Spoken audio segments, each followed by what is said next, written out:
again, everybody, in the immortal words of Vin Scully. A very happy, pleasant good evening to you wherever you may be.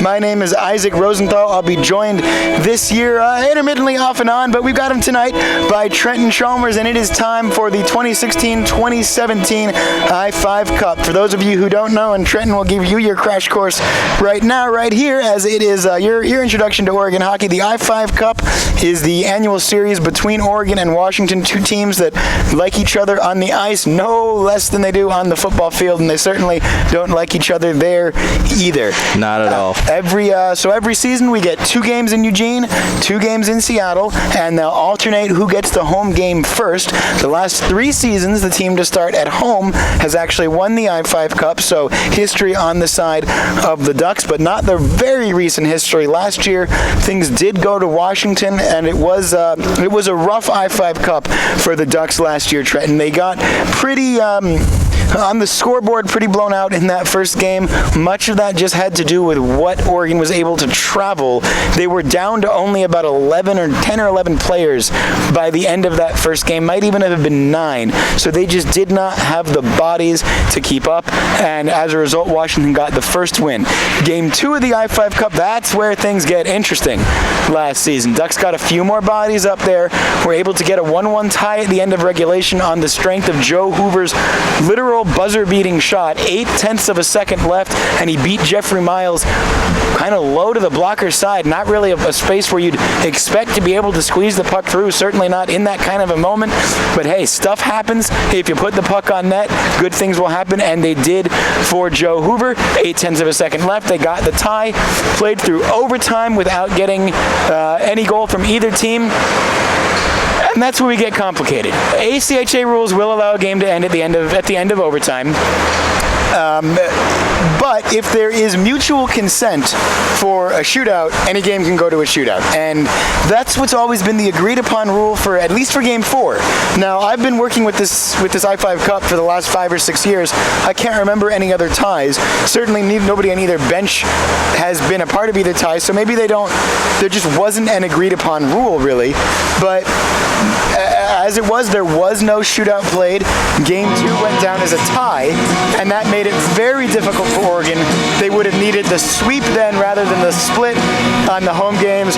Washington won Game 3 to clinch the I-5 Cup and got Game 4 as well. But the season before that, almost the exact opposite. Without the controversy, 3 dominant wins for Oregon, 1 hangover in Game 4, but hey, who cares after you got the I-5 Cup in hand? This season, we're back. It's going to be a bit of a different looking Ducks team, a much more filled out roster than we saw last year. They've got 4 full lines, they've got an extra skater, 3 full D pairs, and 3 goalies. So let's talk about what that does. When you have blank spaces on your roster, as the Ducks did for most of the year last year, what that means is that everybody's guaranteed a spot. Now, the Ducks have 1 scratch skater or an extra skater. They can actually dress everybody, but they have the opportunity to scratch somebody, which means there's always that competition and practice. And you know from how well you know all sports, it's no different than in hockey. When there's competition and practice, good things happen. Exactly. When there's complacency in practice, there's complacency in games. Now we'll get to the game.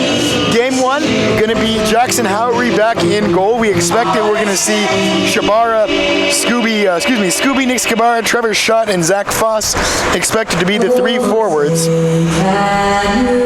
And we're going to take a break for the anthem, apparently.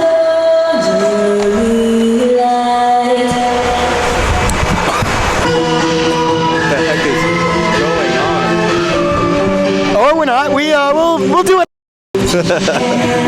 So let's start to talk about this game, finishing out the rest of that Duck lineup. Currently, talking to Chris Stankovic, assistant coach, former player, before the game. Alec Mingle and Tylen Aziski, he says, will be his starting D pair tonight. 2 rookies, and it is a defensive half of the ice for the Ducks that does have some new names. Harrison Landers is back.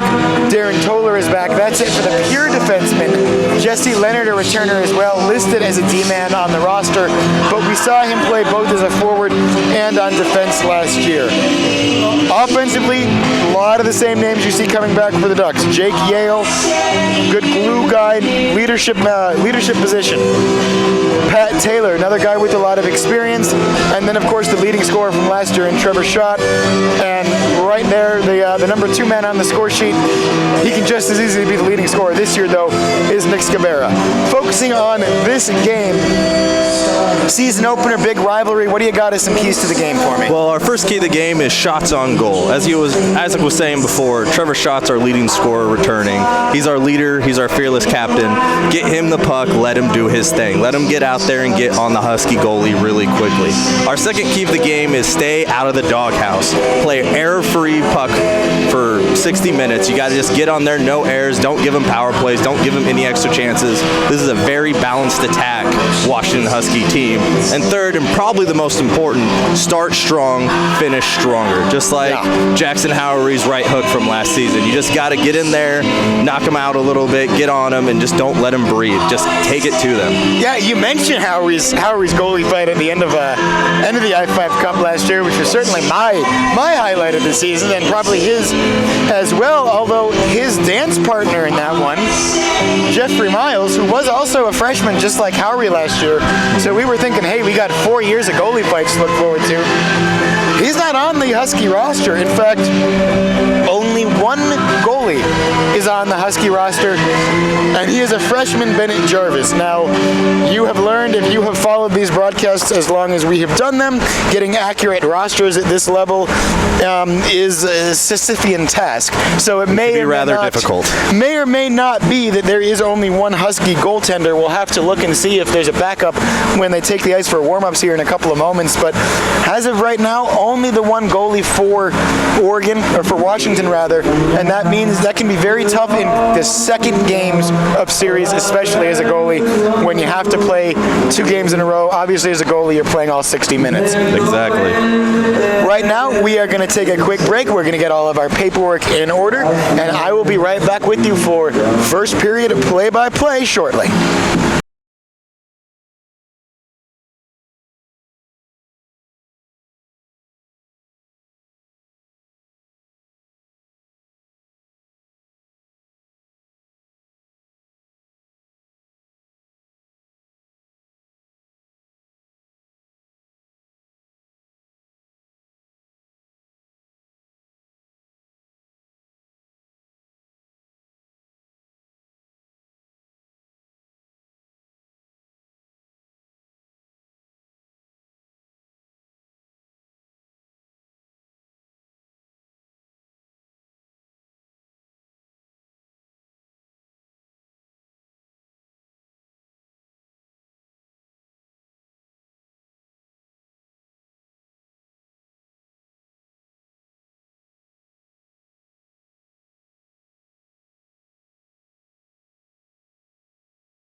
And we are back. Oregon Ducks taking the ice, and one of the new goaltenders there with perhaps an inauspicious beginning to his career. Oh, he's not new. It's Ben Green wearing the 33 taking a spill as the Ducks take the ice, but just showing off for the cameras.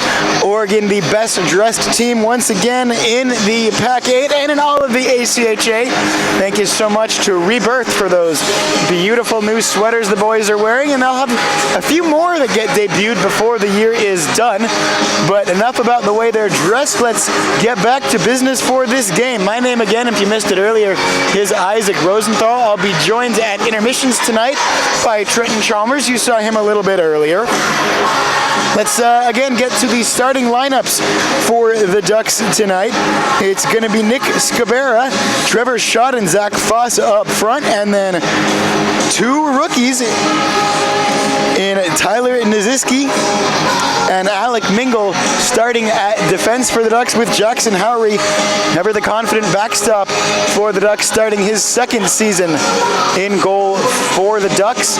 Howery will have a little bit more help than he had last season. Ben Green was on the squad last year as well, but had a several-year absence, so it took him a while to get up to playing speed. But the big news is the third goaltender that the Ducks have this year, the little brother of the one they call Rosie, or Sammy Four Goals, Sam Rosenberg, Noah Rosenberg, the 5'10 sophomore out of Portland.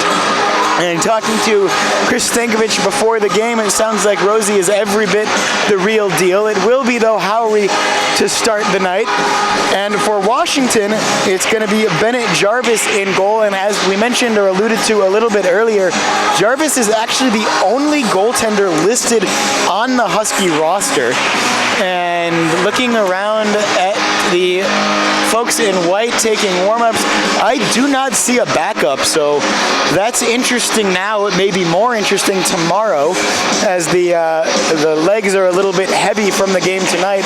Of course, it's always tough at this level as the road team. When you're a Division I varsity hockey squad playing in the NCAA, you might travel down the day before, stay in a hotel, wake up and have a nice breakfast on game day. But in the ACHA, the difference between paying for that hotel tonight means not paying for the hotel for the Pac-8 tournament and getting there a game early. So you get there the day of the game, even if that means driving 6 or 8 hours down from Seattle. And a couple years ago, actually, we had this game start a solid 45 minutes to an hour late because Washington was literally stuck in traffic. And that's the kind of things that you have to contend with. Not only are the players doing that long trip, the rookies are driving for 6 or 8 hours. They don't have people that are driving them. So it's really tough as a road team at this level. For Oregon, this is their first 2 regular season games of the year. They had a real tough collection of games against the Southern Oregon Spartans, very talented junior team down in Medford, but those won't count for the season. Meanwhile, the Huskies are 0-2, 2 losses at home to a very talented Boise State squad. Based on the way these teams played last year, you really aren't quite sure how this game is going to go. Washington did, it pains me to say, look a little bit stronger than Oregon last year, but it was hard to tell with the Ducks because they so rarely had a full squad. Had guys miss games due to class, due to injury, due to all sorts of things, and Oregon very hungry to get that I-5 Cup back into Eugene. The format, again, if you missed it earlier, or if you are maybe the parents of some of the rookies on this Duck squad who aren't familiar with how the I-5 Cup works, very simple. 4 games, 2 in Eugene, 2 north of the Columbia. If it's tied 2-2 after the 4 games, there will be a shootout that counts for nothing but pride. For Oregon, though, they hope to get off to a good start tonight. Really, as the home team in the first 2 games of this series, you have a huge advantage because if you can get one of those 2 wins, you take a little bit of pressure off yourself. 2 wins, you get to sweep at home, just 2 solid, clean home wins, and all you need to do is steal 1 on the road. That's been the story last year, the year before, and the year before. Actually, every year that we have done this broadcast, the team that has played the I-5 Cup at home first has ended up taking it home. A little bit about the rest of the conference this year, though, because that's a question mark. You're probably looking at the best two teams in the league right now. UCLA might have something to say. Cal might have something to say. Even Washington State, based on how they played at the tournament, might. But the money, the early opening odds are going to be on one of these two teams here, with Utah out of the equation and with Arizona State out of the equation now for several years. We're going to take one more quick break. We'll be back with you with lineups and anthems.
Well, we've got less than 20 seconds left on the clock, so we'll cut in one more time real quickly before we get stopped again for the anthems, and we'll run down the starting lineups first for the visiting Huskies, because we haven't gotten to those folks yet.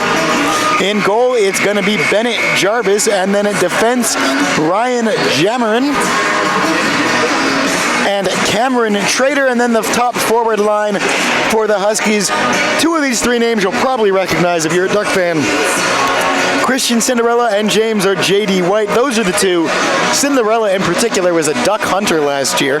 And Thomas Krivak rounds out the starting six for the Huskies. For the Ducks, the top unit they'll go with should be Nick Sciabara, Trevor Schott, and Zach Foss, with Tyler Naziski and Alec Mingle at defense. Those are two new names as the starting D pair for the Ducks, and they lost a lot defensively, losing guys like Taryn Donnelly. A big loss in Joe Hoover.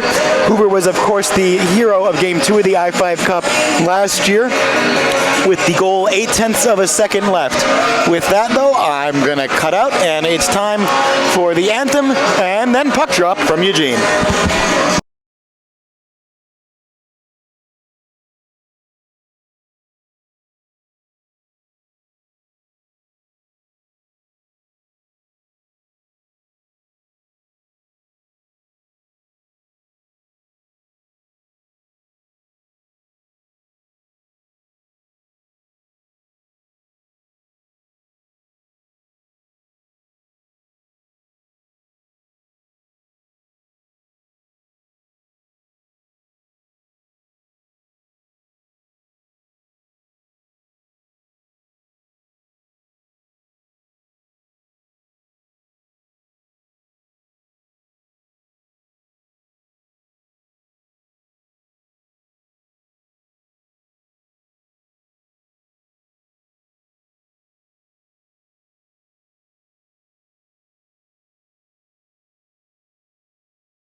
land of the free, home of the brave, and all that jazz.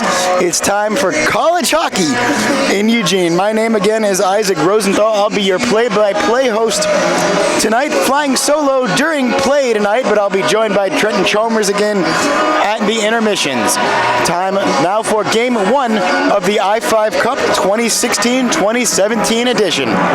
Trenton mentioned some keys to the game earlier for the Ducks. If you weren't here, I'll give you the cheat sheet on that. Key number 1 was to get the puck to Trevor Schott, get the puck to your skill players, and just put pucks on net. Take advantage of the freshman goaltender in Bennett Jarvis out of Federal Ray Washington, listed at 5'10", and a left-handed shot if you were curious how the goaltender shoots. Second key for the Ducks was to stay disciplined, or as poetically put it, to stay out of the doghouse. And number 3, as they get the opportunity to do now, to start strong and finish stronger. Ducks got it off the opening faceoff, but then weren't able to control it. Now they take it away, sliding it forward, and now through the neutral zone, trying to get the stretch pass up to Schott. He takes the quick one on net, stick saved away into the corner. Couple of bodies digging for it. There's Foss and Scabera there. Now Foss trying to go back behind the net, but the Huskies are able to get it. They try to clear, knocked down, and Schott couldn't corral it, lost his balance, and now the Huskies with a chance to move. They'll dump in and go to play on the forecheck. Now it's the Ducks trying to dig it out. Puck out in front, and momentarily an opportunity for Washington, but they couldn't formulate a shot, and then Christian Cinderella just throws it wide. Huskies will change their D in the process, and now having to chase it back around. There's Harrison Lander, or excuse me, that's 24, not 21. Alec Mingle, one of the new faces for the Ducks. And now Schott moving around 1. Schott again at the circle, backhanded, trying to center, lost it. Behind the puck, or behind the net, puck still there, but taken by Washington. Moving up ice, Ryan Jammerin. Jammerin will dump, he goes for a line change, but rest of the 4 skaters for the Huskies stayed put. Awkward bounce, nearly a little bit dangerous, and trying to center, and taken away. Here come the Ducks through 27, another new face. It's Kevin McClare, wearing the number that used to belong to Connor McBride. Harrison Landers trying to dig it out and then trying to bat it. Still a chance, and Landers with a bit of a how do you do. Now what do we have here for Yale? And taken away in front of him, but a couple of Huskies lost track of the puck. Yale knocked off the play by Troy Gasser. Washington with the chance. Mason Friedman now for the Huskies. He'll gain the blue line and dump it in, but it'll spin right around. UW with another chance to dump in as they change, get fresh bodies out there. Changes, of course, on the fly. And that can be tough, especially in this early part of the season as you're getting your communication worked out as a team. Both coaches unchanged from last season. Matt Cleaton, the head coach for the Huskies. Bill Leahy, the head coach for the Ducks, assisted by Chris Stankovic, and apparently not offside there on Stephen Chu. Maybe he didn't touch it, excuse me. That will happen. Back now in a first touch for Cody Dries. Playing back on that third line so far for the Ducks. If you're to believe what we had going in earlier, it's Dries, Taylor, and Rosenberg, but actually it's different bodies out there. May still be in the midst of a change are the Ducks. Cody Dries able to get it back to the blue line. Ducks with a chance to set up and throwing it toward goal there. Another one of the new faces, Matt Stone. He told me he was going to be 81, not 18 tonight, but looks like he does, in fact, have his number 18. Taylor at the blue line, and Sam Rosenberg throws it forward. Rosenberg identifiable for the Ducks, one of the bigger bodies, might be just the biggest forward that they have, and opportunity in front. Well, there's 81, so we do have an 81 and an 18. We'll try to get to the bottom of that. Meanwhile, though, it's a chance for the Huskies. Trying to get through, and they put the shot on. Kick saved away by Howry. Had to make a second. And the Huskies still with it. They throw another one through. It's dangerous. Brought into the corner. And back 15:51 left in this first period. We are clockless so far, and just as we say that, J.D. White makes it 1-0 for the visitors. Got the rebound there, and there was no one in front of him. Easy finish for number 11. It's 1-0 to the Huskies.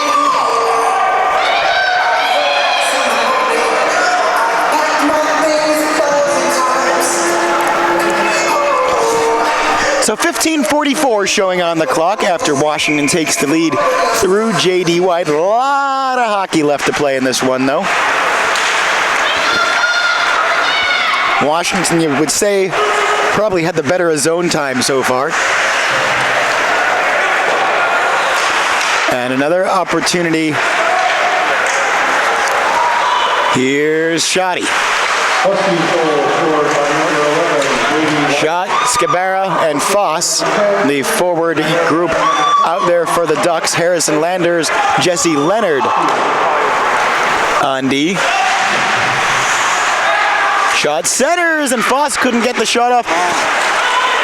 And whistle goes. Referee will say he knew that the puck was underneath Bennett Jarvis. He may have lost track of it.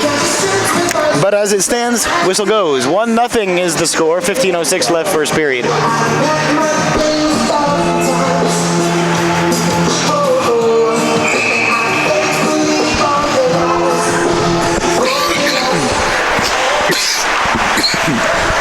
Huskies controlling it off the faceoff. It's Jake Yale's line out there. Shot through. Rebound is there, and another one. And so far up to the task is Bennett Jarvis.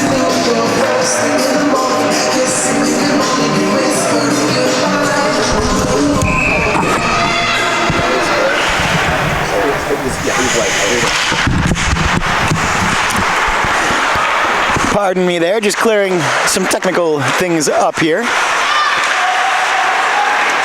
Puck deep in the Husky zone, but they've got it temporarily. Ducks trying to free it up. And now a chance for the Huskies through the neutral zone. 1-on-1 now, 2-on-1 if they really hurry. And Howery with the save. Pass doesn't get through the neutral zone there. Huskies able to take it away again. A little sloppy. And well, speaking of sloppy, given away then by Tristan Jennings of the Huskies.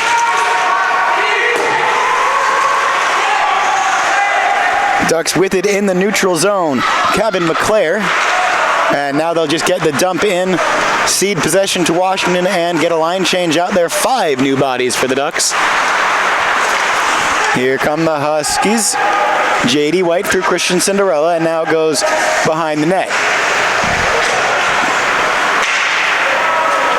Derek Armstrong digging in there. And not able to keep it in is Washington. Little bit of pressure from the Ducks, but not much. And Christian Cinderella makes a nice move, and he's free. He put the dangles on last year as well in this series. No harm, no foul there, and Oregon can't control it. Comes back for Washington again, dumped in. Icing there as the Husky D-man just a half a step on the wrong side of the red line before dumping that one in, and that falls under the category of working out the kinks early on in the season. So face-off coming up. Nick Scabara will take it for the Ducks out there with Zach Foss and Trevor Schott. It's Trevor Schott digging for it in the corner, but cleared out and now dumped the length of the ice all the way towards Howery, but actually taken by Jesse Leonard. Christian Cinderella on the intercept, gets the blue line. Puck bouncing around again in the neutral zone now. Corralled in, will go all the way around the corner. Landers gets a body in the way of Mason Friedman, trying to get some possession of that puck, but still stuck amongst the feet there. And now centering for Washington, and now Foss with a chance to clear. Only gets as far as the neutral zone, but Washington has to reset, and they will fire it in again. Nearly the wrong side of the red line again, it looked like, but they figured it out that time. We've got our first penalty of the evening coming up. It's going to be against Washington. We'll await the delayed call. Howery to the bench for the extra man. And again, remember, at the ACHA level, if you score with the extra man out there before the power play, it does not negate the power play. And looks like that hand signal was halfway between a roughing and a high sticking. We'll wait for the referee to do it a little better.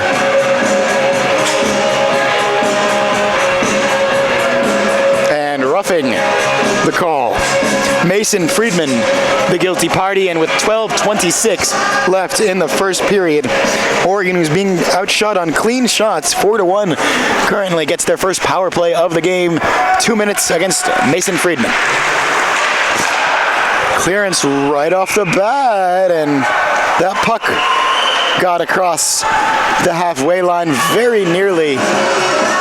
You know what? Not very nearly a delay of game. Would be close to what a delay of game would be at the NHL level. That was something Dylan Lee and I learned in the last couple of years. That delay of game rule does not apply at this level, so never mind.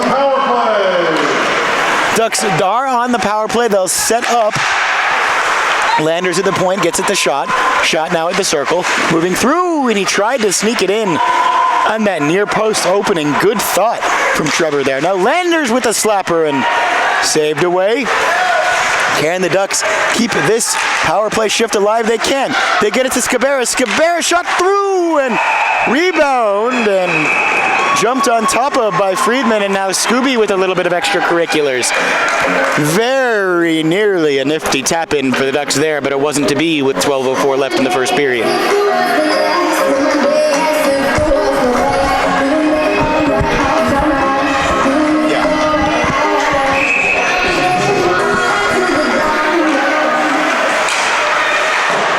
Huskies will get the face-off, but they can't clear, and then sloppy from the Ducks, and in fact, it's a shorthanded opportunity now for Washington. Wouldn't this be big for our visitors from the north, but taking away McClare. And McClare will now find shot on side of the Ducks, and Jake Yale got a foot tangled up and gave a nice little stare back at the referee.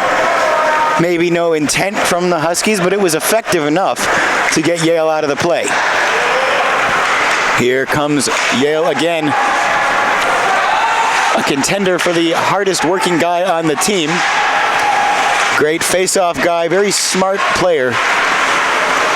And shot trying to drag it around, couldn't, but it comes back to Berg at the top. Getting my new rookie numbers down here, so forgive me if I take a moment to identify as Berg's now got to go in the corner against Cinderella, and Jackson Howry, confident with his stick, out to play that one.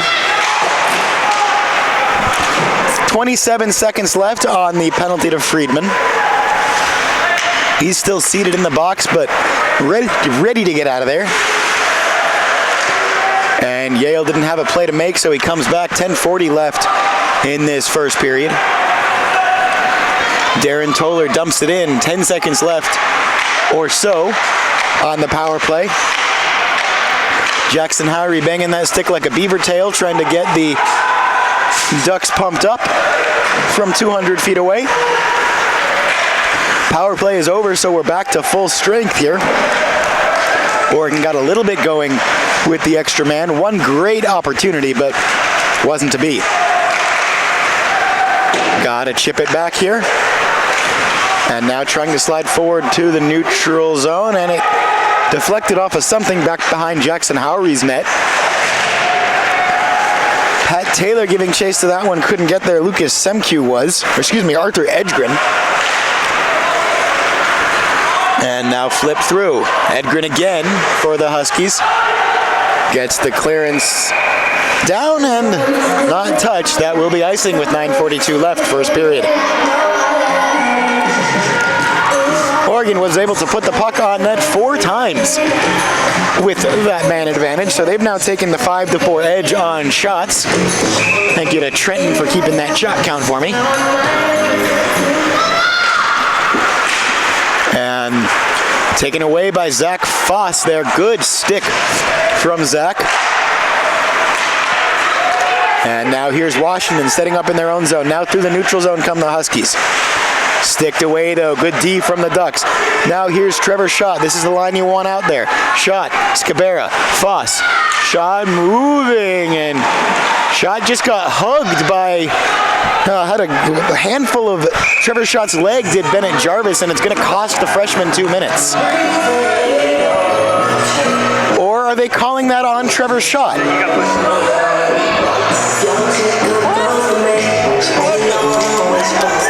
Well, the company line here is that we don't have the same angle as the referee does, but maybe our angle would have helped because Bennett Jarvis grabbed a hold of Trevor Schott's leg and pushed him, but interference called there. If anything, you might say that if he had scored a goal there, you could call it inadvertent goalie interference. But I don't know about that one either. As it stands, Schott to the box, Ducks to the penalty kill. Howery the save.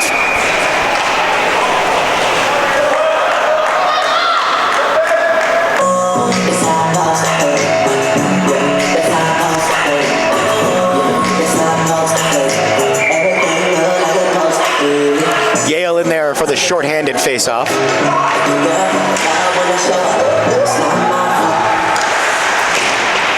Ducks trying to clear the zone. Good deflection there from LeClaire. Huskies with plenty of room. Troy Gasser with the slap shot. Howery again covers it up.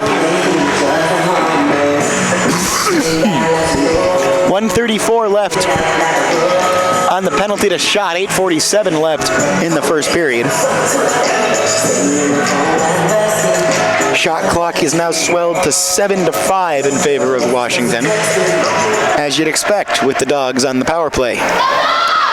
We'll give a quick friendly hello to any visitors we have from north of the Columbia.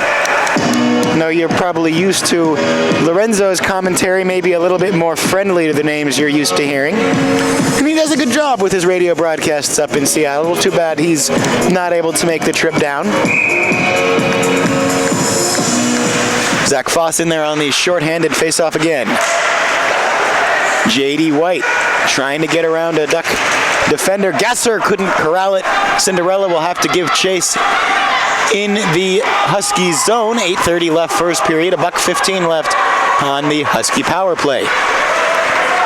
Duck defense has been up to the task so far. That one dumped in. And Washington now will try to get the bodies to it and set up, but they can't keep hold of the puck. And might have to work here a little bit with Troy Gasser. He is able to slide that away. No harm, no foul. And coming again and very active on the PK, Slade Chakowski, who moves to the top of the Pac-8 All-Name team as he has his first appearance of the season in this first Ducks home game of the season. More than halfway through the Trevor Schott goalie interference penalty. 45 seconds left on that one. 7:58 left in the first period. Scabera for the faceoff. Comes back to the point for the Huskies. Thinking about a shot, now going toward the slot, and then they'll move back, try to move back to the point. Calling for the puck was Simon Machulik. Instead it goes to the opposite point, and there was a wide open back door there, but not able to slam it home were the Huskies, and puck squirts out again with 20 seconds left on the power play. LeClaire with half-hearted chase just makes the Huskies think about it in their own zone. Machulik with it now. Machulik out of Pilsen, Czech Republic, 5'11" junior defenseman.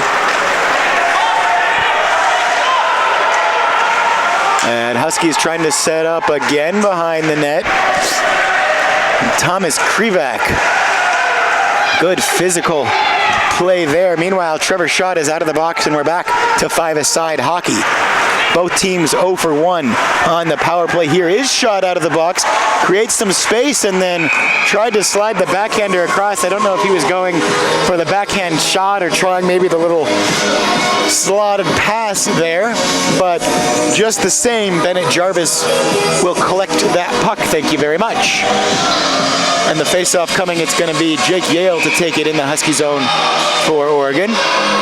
Yale, McClare, and Rosenberg now. So already Bill Leahy and Chris Stankovic mixing up those lines as one would expect to see them do in the first game of the season. Asking Stanky for the lines before the game, a little reluctant to say anything just because he knew they were going to be changing so much. We'll try and keep you updated if they do change. 6:35. First period. Kept in, good stick by Harrison Landers, but he knocked it right to Troy Gasser. And here comes Gasser. Gasser centering and backhand, a good hit there, and puck kept out of the net. Good physical play from the boys in green.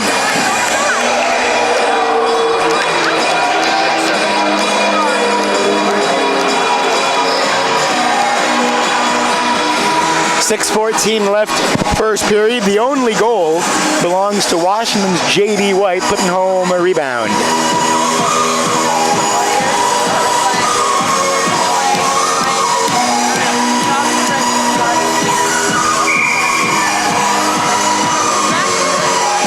That was Kevin McClare with that hit. It's a way to endear yourself to the locker room as a rookie. Get a big hit on a Husky like that 12, 13 minutes into your first game. Now here's a chance for the Ducks. Odd man rush if they hurry. Instead they went for the shot. Still with the puck are the Ducks. Centering around and trying to get it to Cody Dries. Warren Berg and Huskies take it away. That break was the best opportunity the Ducks had had so far, and UW goes offside. 5:51 left. First period. Shots now even, 8 apiece. Very even game so far. Washington does have the lead, but Oregon has had their opportunities.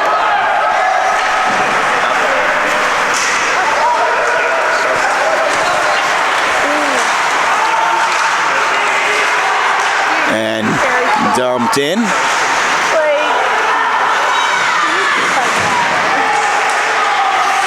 Behind the net, and Ducks trying to slide it across. Rosenberg got tripped up there. Now Sammy will go to try and get it behind the net. Oh, and Sammy Rosenberg and Pat Taylor nearly collided. Pat Taylor, who's got the flow looking much improved this year. A contender for the Trevor McCarty Best in Flow Award.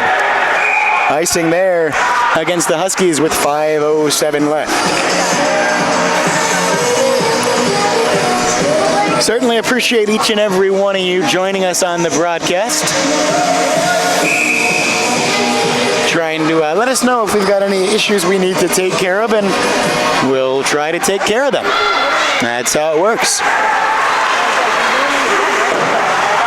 Zach Foss will look for it now. Low in the corner and chips up. It'll go all the way through to the neutral zone and now back in to the Duck zone. But Oregon on the puck.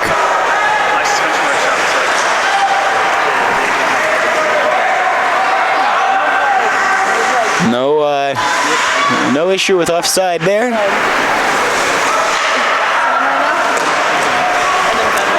Dumped around and now dumped in, and would have been icing, but Jarvis went to go get it. That'll negate it. Now here's Zach Foss. Foss with Trevor Schott trailing on the play, but they couldn't center it. And in front there, bounced around, think it got sticked away. Scabera couldn't control it, goes back into the neutral zone. Ducks have to get back on side. Extended opportunity for the top unit for Oregon here. And now Foss. Foss will try to find Scooby with the pass, not on the mark. 3:54 left first period. Washington the 1-0 lead. About 5 minutes into the game, the rebound from J.D. White as the Huskies ice the puck.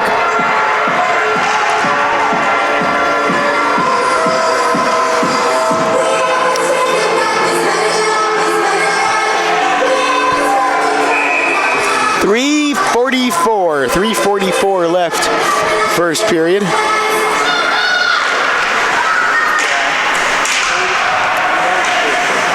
And behind the net it goes for the Ducks. It was couldn't see a clean number there. We'll get better at that as the year goes on. That one wide to Howry. Had the angle cut out just in case, but it was never going to challenge him. McClare and now Jesse Leonard high off the glass and only as far as Matchlick, but taken away. Here's an opportunity with some speed. It's McClare, save made.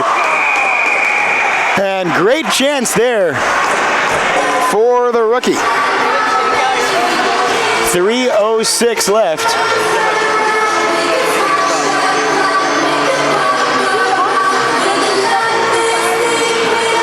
And we'll get a face-off here as Jarvis collects himself. He got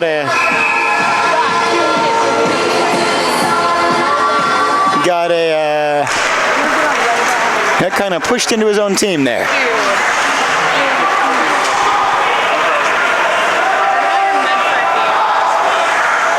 Darren Toller with it. Darren's dad, Steve, big help for the Duck program, doing PA announcing this year, and looks like he's working the scoreboard too. Been a fixture opening penalty box doors for the last couple of seasons. Oh, miscommunication from the Ducks there. They had an opportunity to set something up.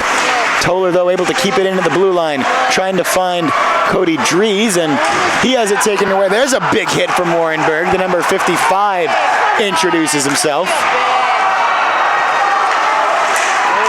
And now we've got some big hits. Troy Gasser throwing one, McClare throwing one, and icing there. So welcome to the I-5 Cup, ladies and gentlemen. The temperature rising with 2:15 left in the first period.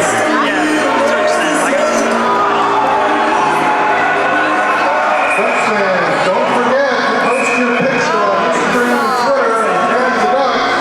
2:15 left. Hey, if you like these Duck jerseys and you're in Eugene, you've got just over a period, 2 periods left to make it half price at the game tonight. $120 online, $60 here tonight, if you can make it. Referee did not like that face-off. We'll do it again. 2:14 left. The whole second has passed.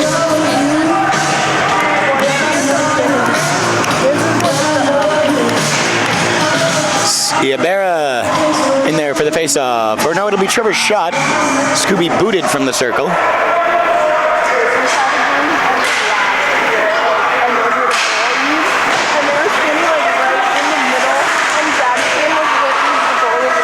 And we go behind the net. Here's Cinderella across the blue line, shot right into the trusty glove hand of Jackson Howry. Glove hand strong for number 31. $1:59 left in this first period of play. 1-0 the score for the Huskies. Very good game so far. Wow, Oregon with the slight edge on shots, 11-9 there, but as we said, it has been neck and neck. Big hits thrown by each team. Some of them more behind the play than others, but all in good fun, and all as clean as they come in the I-5 Cup. Meanwhile, puck's loose in front and was dangerous for a moment there. Cinderella had to think about it, and they score to the Huskies. 2-0, 1:39 left. Looks like 2 for J.D. White based on the celebration there.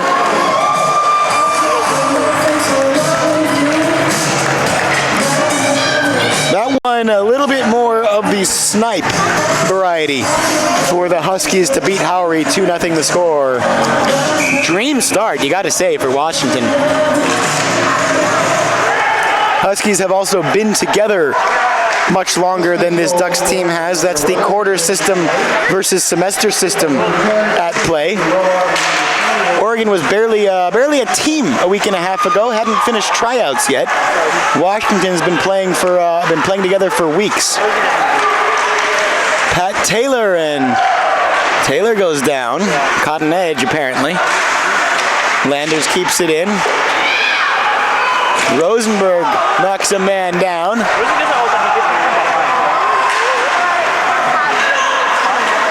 And now Harrison Landers trying to use the body. 1 minute left, first period.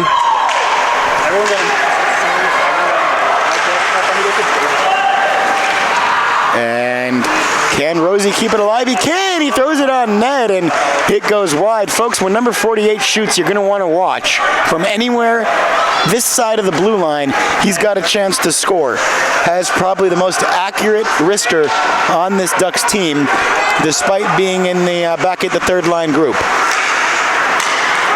He's somebody who really does have the green light as soon as he crosses the red line. Meanwhile, Washington will test Jackson Howery, and he has passed the test.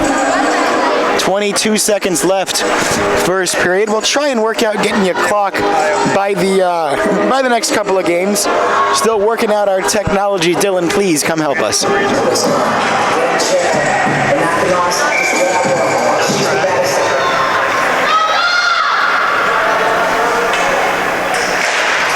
Cody Drees in there for the faceoff. He'll win it. And how often do you see the faceoff man take possession for himself off a draw? Cody does his own thing. Drop back there for Toller, and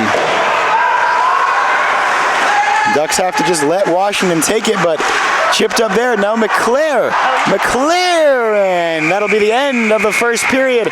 A 2-0 score, and Troy Gasser and Cody Drees getting into it. They're still getting into it as the referees will try and sort all this out. We may have penalties called for that. We might not need them. We'll have to go down and check the score sheet at the intermission. Do see our referee heading over to the scorer's table, so we'll see if he puts anything down. We are going to take a real quick break. I'll try and get the penalty situation sorted out, and then I'll be back with Trenton for a quick intermission discussion.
All right, intermission report, take 2. Isaac Rosenthal joined once again by Trenton Chalmers. It is 2-0 in favor of Washington at the end of 20 minutes of play. Both goals scored by J.D. White for the Huskies. And Oregon has spent a little bit of time, more than they would like, in the box. Really, actually, only once, so I guess not that bad in the first period. And they didn't concede anything on the penalty kill, so that's nice. The call itself against Trevor Schott, I think he probably has a thing or two to say about that. He has a gripe. And I think he's got a right gripe. But really, it's an even game so far. The score, 2-0 isn't that undoable in hockey at all. In fact, there are those who would say a two-goal lead is the worst lead in hockey. So let's kind of revisit some of those keys that you talked about at the beginning of the game. How do you think they're doing on those, and what adjustments are they going to need to make to get a goal or two here in the second period? Well, the keys, the first one was get Schott the puck, which they actually have been doing a very good job at getting him the puck. He's had 6 of the shots on goal, so that's half of their shots of the 11, as well as playing a clean game. For the most part, they've actually played a really clean game, other than a little bit of a penalty that could have been called, I guess, quote-unquote, questionable. But other than that, just a failed cleanup at the goal that led to that first goal and then a snipe on the second. Relatively, the Ducks are playing pretty clean balls, just a little bit of bad luck there. And then the start strong, you could readily argue it, but between Lounders and McClare, they both playing strong, physically that is, our very own version of the Ducks Bash Brothers, both of them making some pretty big hits, smashing guys against the glass all day long. So if they continue that, it's just bound the puck falls the Ducks' way. Yeah, McClare maybe earning a bit of a reputation here 20 minutes into his first I-5 Cup. He's actually going to be sitting in the box along with both Troy Gasser and Cody Dries. So the penalties they called at the end of the first period, they're offsetting unsportsmanlike conduct against Cody Dries and Troy Gasser, and then the 1 extra 2 minutes given to McClare. So Oregon is going to be shorthanded to start the second period. Not really the position you'd like to be when you're trailing 2-0, but they were playing clean until that point. At the same time as that, starting a penalty or starting a period on the PK is the easiest type of penalty kill there is, because you have the freshest legs. Exactly. And that has so much to do with it. Ducks need to get a good, solid PK off, maybe get some short-handed pressure. That's something that we've seen this team do a lot in recent years. Didn't really see it too much on their first penalty kill, but they'll put pucks on net short-handed, and they haven't had the opportunity to do that yet. Part of that might have been that Trevor Schott, one of the more likely guys to do that, was the one in the box. But we'll see what Oregon can do at the start of the second period. We're going to take a quick break. Before we do, you got any other thoughts? Well, yeah, just to go back to what you're harping about with the power plays, the Ducks actually only allowed 3 shots by the Huskies on the power play, no goals, where when they did their power play, they actually put 5 of their shots up. So really, they're really taking advantage of the power play and actually preventing the Huskies from doing such. So maybe playing a little bit better when they're behind and actually digging a little deeper, so it might actually help them out in the second period. Well, we've often said on the broadcast that the second period kind of counterintuitively is the most important period of the game. Obviously, the third period is when it ends, but the second period is your opportunity to respond to what you did in the first and to set the stage for what you do in the third. So that's going to be a big thing for the Ducks. We will take a quick break, and we'll be right back for the second period.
Alrighty, and we're back here. Huskies are waiting at the gate, 21 seconds left in the intermission. The Ducks are still in the room. By the way, for when the boys are watching this, if you guys watch the replay, great job with that locker room. Cleanest I have ever seen it. And that's a great sign for the start of the season. Room is cleaner now than it was over the summer when no one was occupying it. There is the horn, so ready for the start of the second period. Someone go grab the Ducks. They'll make their way out. We operate on Eugene Standard Time here. So as we mentioned to, Trent and I alluded to at the intermission, Oregon is going to be on the penalty kill to start the second period. Extracurriculars involving Troy Gasser, Gavin McClure, and Cody Drees. Cody always in the middle of it. So Cody Drees and Troy Gasser got the offsetting unsportsmanlike, and then Gavin McClure, the freshman, or the rookie rather, we'll see. Is he actually a freshman? They aren't always. He is though. 5'9", listed 155 out of Orange County, and he is playing all of those 155 pounds tonight, throwing his body around, making some big hits. Most of them have been clean, and nothing really unclean about the one hit he did make that he got penalized for. It was just the timing of it that got him in a little bit of trouble.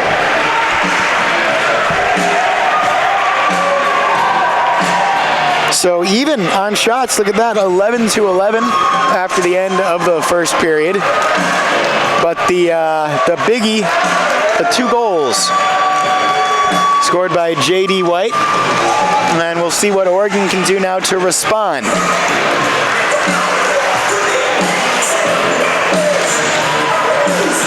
Referee grabbing the puck from Steve Toller as Troy Gasser takes a seat.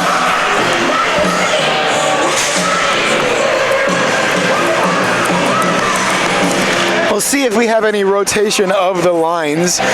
They were pretty much what we were told they were going to be in that first period, but things did seem to get a little murky on the bottom half, and didn't see too much of that fourth line.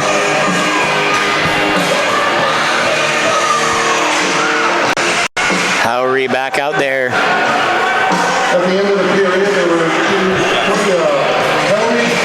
Kelly on number... Yeah, and Troy Gasser, the number 4 for Washington, been an enforcer.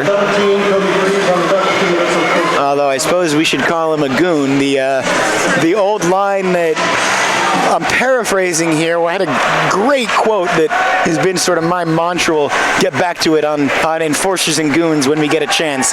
But meanwhile, Washington on the power play starts behind their own net. Christian Cinderella now through the neutral zone, and he fires it through. J.D. White centering again, and Jesse Leonard knocked it away. Jesse Leonard, another great floppy head of hair.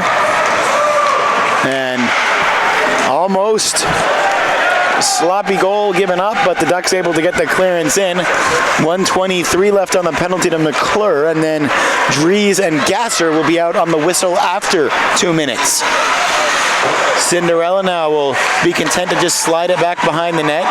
Trying to center. Huskies want the call. They won't get it though. And Landers now on D. Can Leonard get to it? He can't. Cinderella with a shot, and Howery with a save. 59 seconds gone already in the second period. 2-0 the score after the 2 first period markers from J.D. White. So getting back to goons and enforcers, do not remember, I believe it was Michael Luke's mother, but it may have been another parent, asked me at the first Pac 8 tournament that was played at Lake Tahoe if I knew what the difference between a goon and an enforcer was, and then they just looked at me and said, when it's your son, it's an enforcer. So when they're on your team, they're the enforcer. Otherwise, they're a goon. That's the lesson of tonight. Meanwhile, the Ducks nearly with a shorthanded chance there, but they just couldn't make it happen. Would have been a free goal, and just an inch away from getting the sticks where they needed to be. Pat Taylor will go play the body there. So with 25 seconds left still on the power play, Huskies having to spend a little bit of time in their own zone. And this is what we talked about at the intermission, a little bit of offensive pressure on the PK from the Ducks.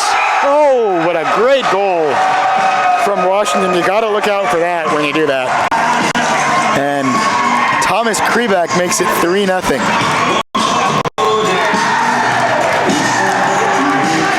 Talking to some of the Huskies before the game, asked if there were any rookies I needed to keep an eye on, and you got to take it with a grain of salt because they probably thought I was trying to get the inside scouting edge, but the one name they did throw up was Krebeck, and you see why there.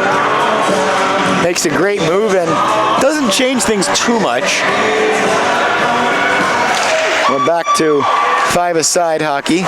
It is 3-0 now, and the Ducks better get on the board quickly. 3-0, still not nothing you need to be overly concerned about. 4, you start to make things very difficult.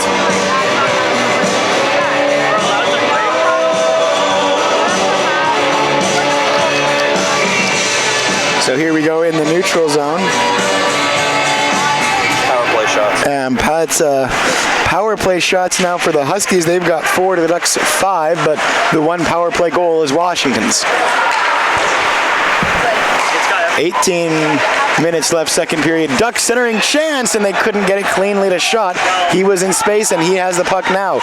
Trying to find Zach Foss. Will it slide back? Nope, couldn't get back to Mingle.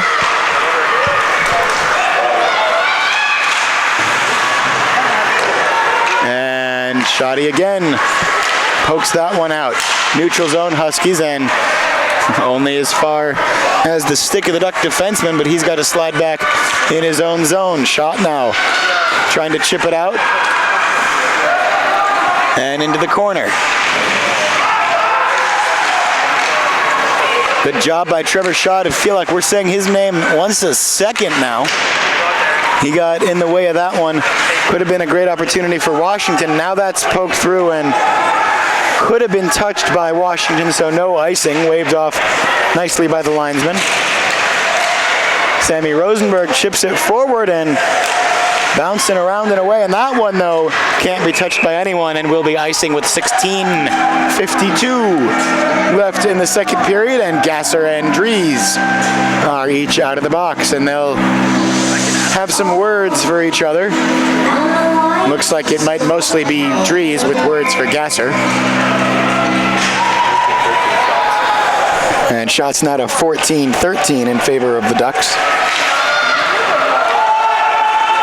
Landers has to chase that down. You might have heard the call from the linesman. No ice, no ice. So Landers has to go to get it. Trying to find Rosenberg. Couldn't. Well, that's 18. Well, it's 40. It is Rosenberg. Alrighty.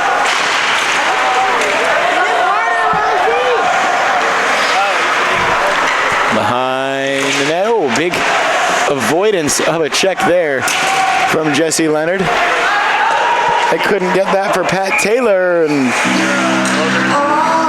off icing rather called there. Taylor not quite even enough to get the benefit of the doubt on hybrid icing.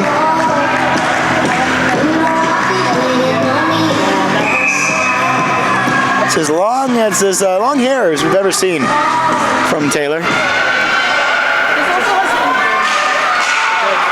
You know, if she's not here, can be assured that Tammy Taylor watching the broadcast tonight.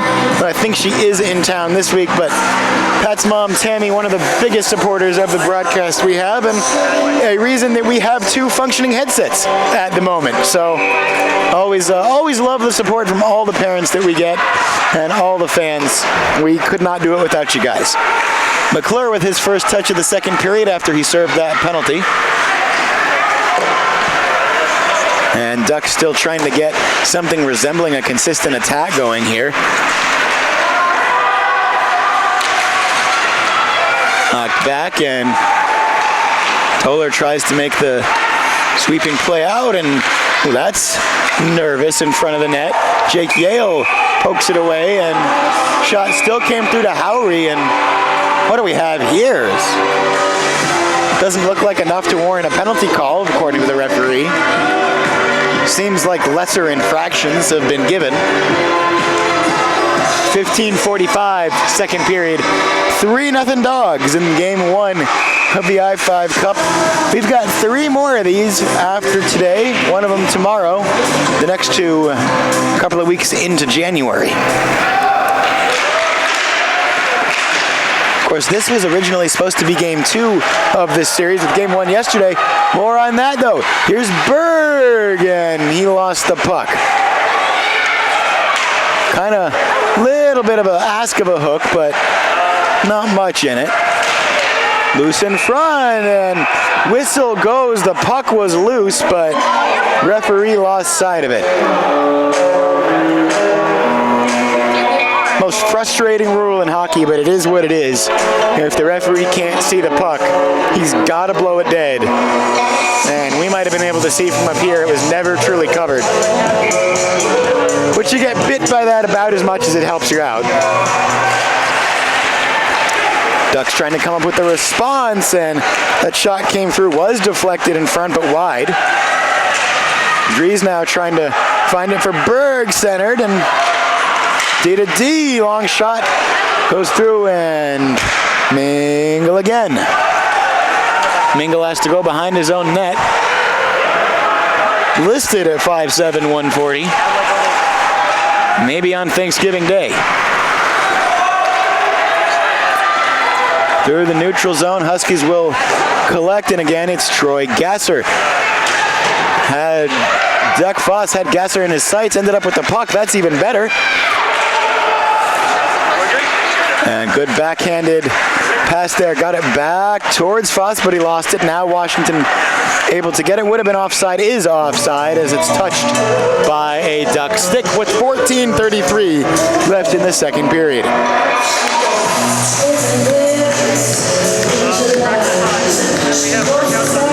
Ducks would love to get a goal here. You'd always love to get a goal, but especially now, Oregon probably feels like they do need that next one.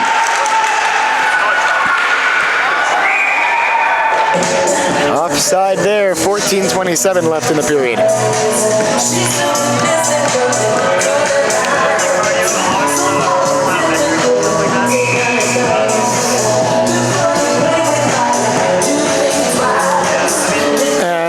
Disagreement maybe among the officials on the offside there as the faceoff actually came to center.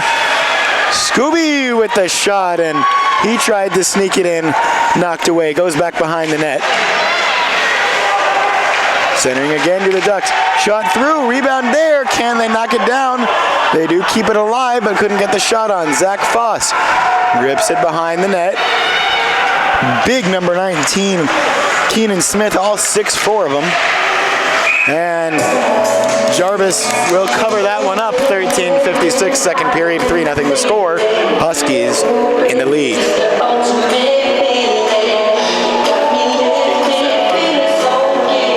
And 17-15 the shots in Oregon's favor. So they've had the opportunities. They haven't been extremely quality shots, all of them, but some of them have been pretty good. They just haven't been able to put him home. That one goes behind the net and into the netting. Puck is lost, so we'll get a new one.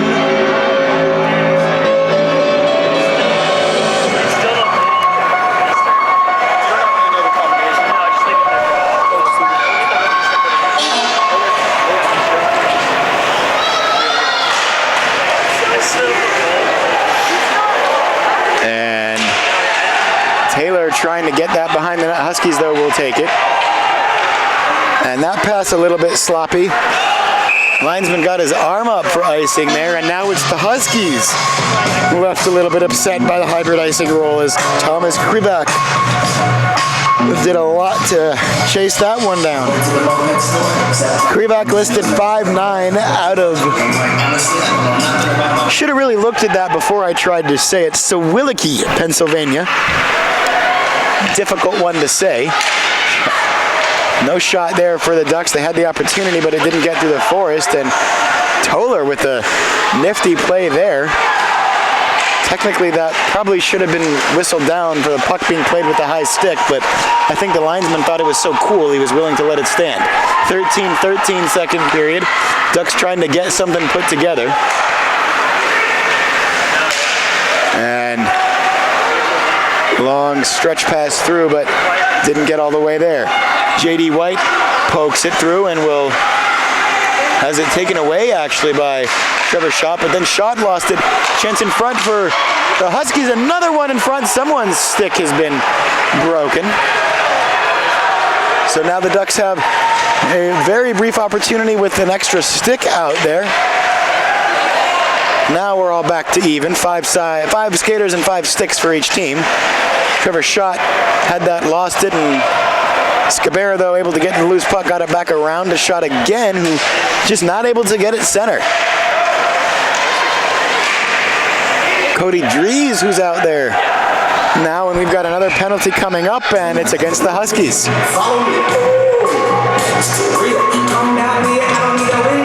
Bait on that call. The Ducks will have their second power play of the game. No, it's on Schott again.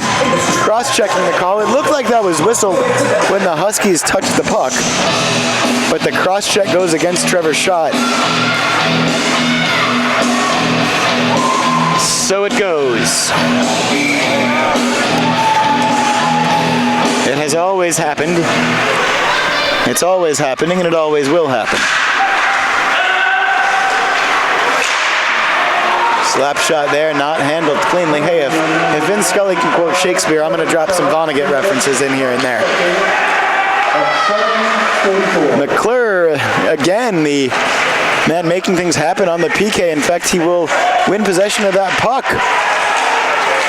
Couldn't keep it when he's knocked down from behind, and not sure how Troy Gasser got away with that, but he did. And McClure just making life miserable for Gasser, but Troy, big, strong man, and he probably has the brute strength edge on Gavin. Ducks trying to clear again. Down goes McClure. McClare, excuse me, we'll get the names right. And it's Cabin, not Gavin, so I'll make myself some flashcards. Gasser with the shot, and that one goes wide. Behind the net now, 55 seconds left on the penalty to Trevor Schott, his second of the game. In the lead for the Michael Luke Penalty Minutes Award so far this season. No one could really do Michael Luke justice, though, in the penalty department. Cinderella dancing through. And Jarvis will corral that one. 30 seconds left on Schott's penalty. He's getting about ready to stand up and take the ice again. Huskies just standing behind their net. Tick-tock, but up 3-0. I don't think they mind. Ryan hammering there. And now Cinderella.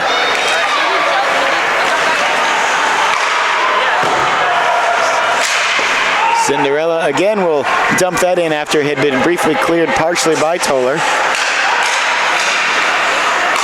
And oh, there could have been a great opportunity for Christian Cinderella. Instead, Trevor Schott was able to get there, and again it's Schott. Now Schott to Scabera. Scabera back to Schotty. Here they come. Drop for Scooby. Scooby fires rebound there and didn't get home, but the Ducks have a chance to move it around again. 9:50 left, past the halfway point in this period and in this game. And the Huskies still with the 3-0 lead, and a penalty coming up against the Ducks there as Christian Cinderella was held up by Zach Foss, and that's a very soft call against number 10.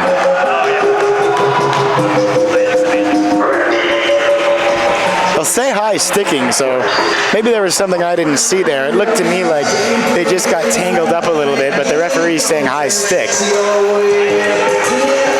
Discipline. I mean, it's been a thing for the Ducks. It's been a problem for them for as long as they've been a team, at least as long as I've been involved in this team. No shots on that last power play, though, for the Huskies. They had chances to manufacture them, but couldn't make it work.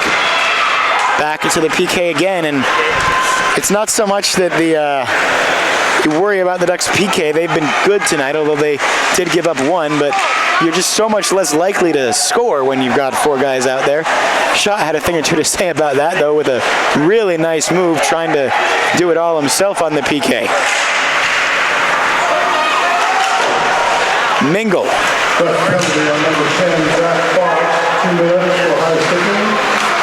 Slid across. Big guy Keenan Smith couldn't corral it. Krivak now. Krivak again with it. He's been the name we've been calling all the time in this period. It was J.D. White in the first. Save made. Howery there. Nice easy one, but a big bounce off his equipment. Now here's Trevor. Trevor likes these odds. He's one-on-one. Takes the shot, but right into the equipment of Jarvis.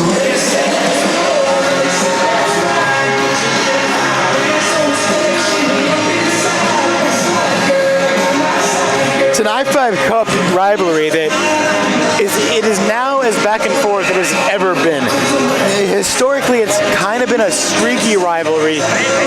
Washington, before this back and forth started, Washington had won it for 4 or 5 years in a row. But before that, it was the Ducks. I think they had 6 in a row, including their Pac-8 titles in that span. These two teams have been at the top. They haven't both been very good at the same time in a long time, but they always play each other tough. And Washington trying to have a new purple era in this I-5 Cup rivalry, but again, lots of time left in this one and 3 games left after tonight in this year's I-5 Cup. So nothing done, nothing is out of the cards yet as Washington looks for their second straight and third in the last 4.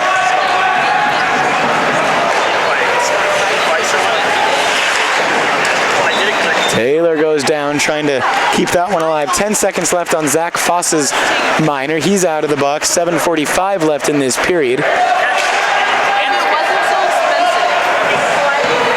And Foss out of the box, back to 5-a-side hockey. Well, good job there from the Ducks to get the interception, but no one for Scooby to pass to. He does really well to keep the puck, though. Now back behind the net. Ducks with a chance to set up. They'll go to the corner again. Scooby tried the one-timer. Jesse Leonard scores! From the blue line, bar down! How about it, 23? And Jesse Leonard was run into there by Stephen Chu. I don't think Chu was going for the hit, but he had no business being in that part of the ice, and really lucky that Jesse was too distracted by having scored to get offended by that. Well, it's 3-1. That's a much better look.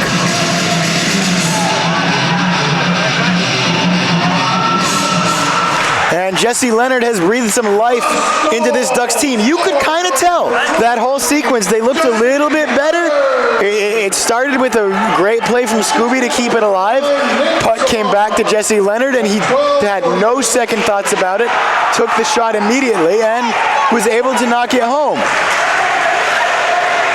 Pat Taylor's knocked down now, and Taylor getting into it a little bit with number 7 of the Huskies, Ethan Stark, the freshman, getting his own taste of the I-5 Cup rivalry. Another penalty coming up here. This one is, in fact, against the Huskies, and now that Duck bench standing up.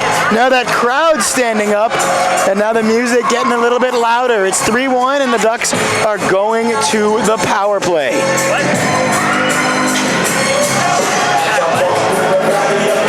Charging the call. Don't see that one every day against Ethan Stark of Winterfell?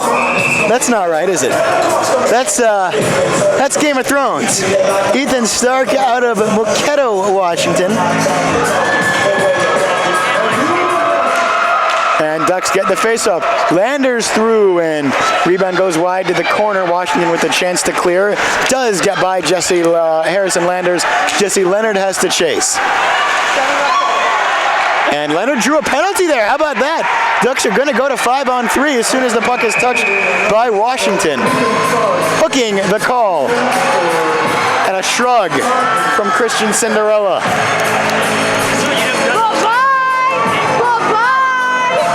So number 10 will sit for 2 minutes. It'll be a $1:48 of 5-on-3 time for the Ducks. Christian Cinderella still wants an explanation.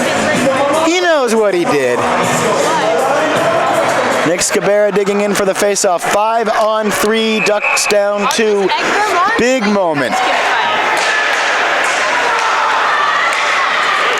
Krivak tried to get the clear there, but Knocked down by Schott, but then next touched by Landers, so hand pass the call. Hand pass will bring the face-off all the way into the Duck zone. 6:20 left, second period. 1:41 left on the first penalty. $1:53 left on the second. 3-1 our score. 1-1 though in this period. And the fans making a bit of noise here. Those bleachers will get loud if you stomp on them.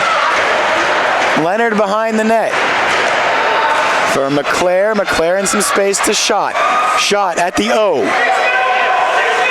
Went back for halfway between Landers and McClare. Now Landers back to Schott. He shoots, rebound is there, and oh, there were 3 Ducks there. No one could get their stick to it.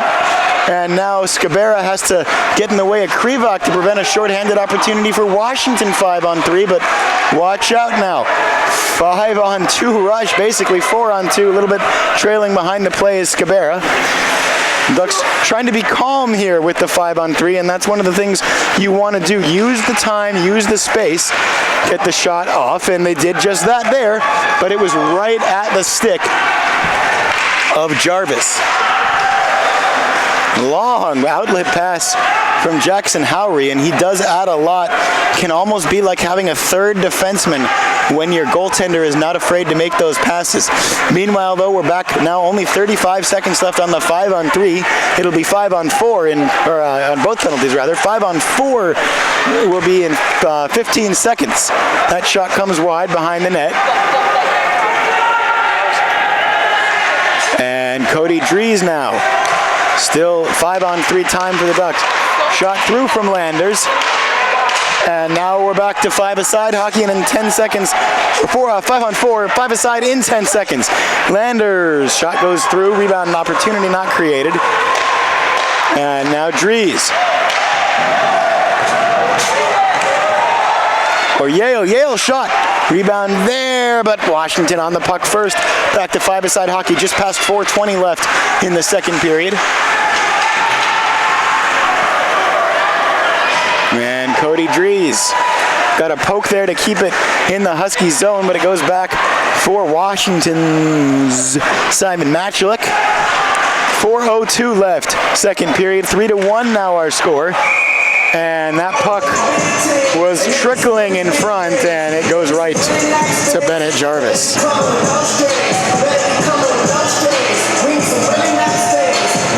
Our shot's up now to 25-18 on our clock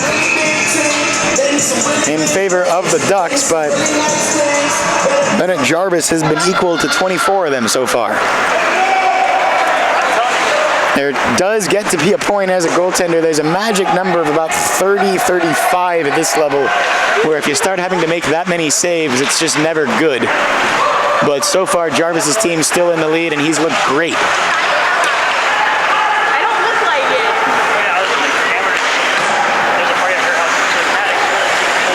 So here we go. Behind the net, it's the Huskies in their own zone. But Pat Taylor got through there to take the puck away. And now Berg got mixed up a little bit. Ducks intercepted in the neutral zone, but Huskies will turn it into a rush on goal, and they get it through. Howry reaches behind himself, and we've got no signal from the ref. The Huskies think they score. The referee did not make a similar call. What a save from Jackson Howry. Reached behind himself, kept it out of the net. The referee, Johnny, on the spot on the goal line. 3:08 left.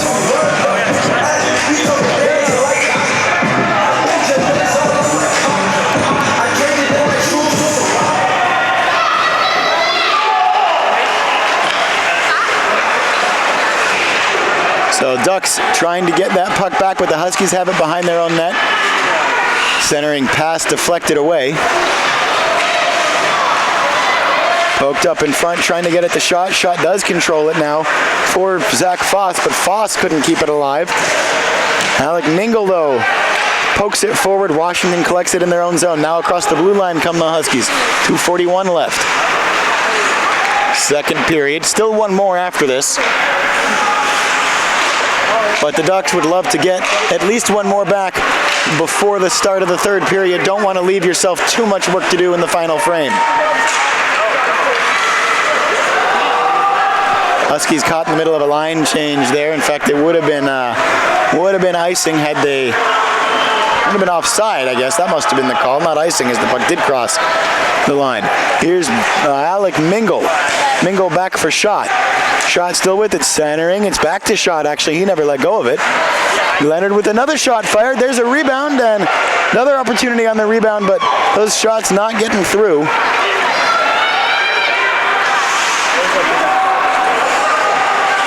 And that one off the boards. Jesse Leonard will get it. He's got Foss right in front of him. Plays it off the boards, and that's going to go down the length of the ice, but linesman could easily have made the argument to waive that icing off. It went right past the Husky player, but face-off's going to come down 200 feet. 1:39 left, second period. We were 2-0 after the first period, 2 goals from J.D. White. Kreback added a third for Washington, but then Jesse Leonard's clapper made it 3-1, and that's our last action as Trevor Schott told to leave the faceoff once more.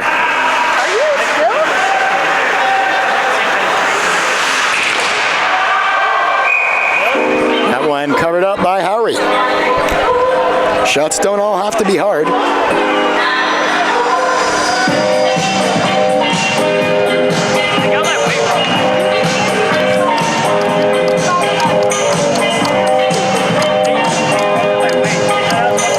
Senior heavy team for the Ducks this year. 1, 2, 3, 4, 5, 6, 7, 8, 9, 10 seniors and a graduate student, but then no juniors. So it's freshmen, sophomore, grad student, bunch of seniors, but no juniors. So it could be a really good Ducks team in the next year, or even 2 years after that, as all these sophomores gets that much more experience under them. Ducks have looked good for periods of play tonight so far. Been bested by one great snipe, one great individual effort, and one rebound goal. Not much that really they could have done about any of them, except maybe give J.D. White a little bit less shooting space on goal number 2. 1 minute left in this second period, 5-a-side hockey. And Huskies did not get back onside there, and they will be called for it with 47 seconds left in the middle frame.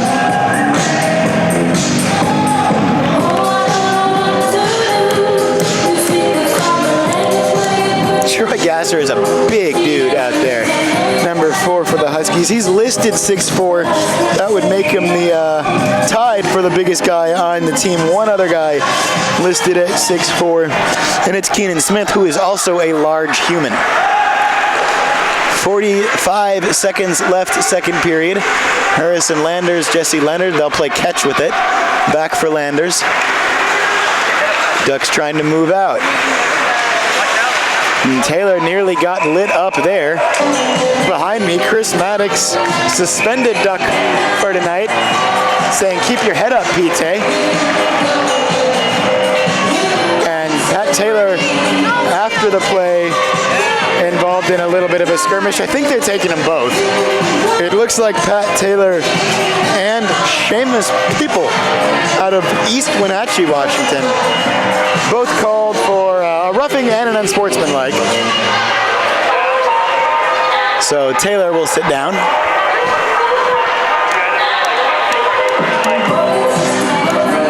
Troy Gasser having a discussion with our referee tonight, and Matt Clayton wants an explanation, which is funny.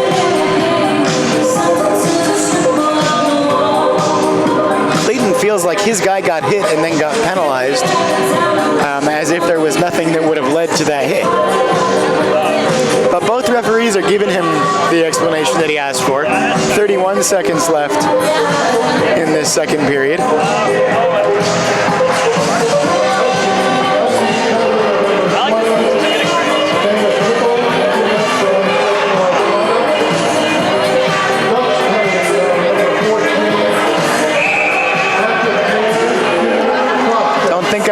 seen a coach win an argument, and we're the same here.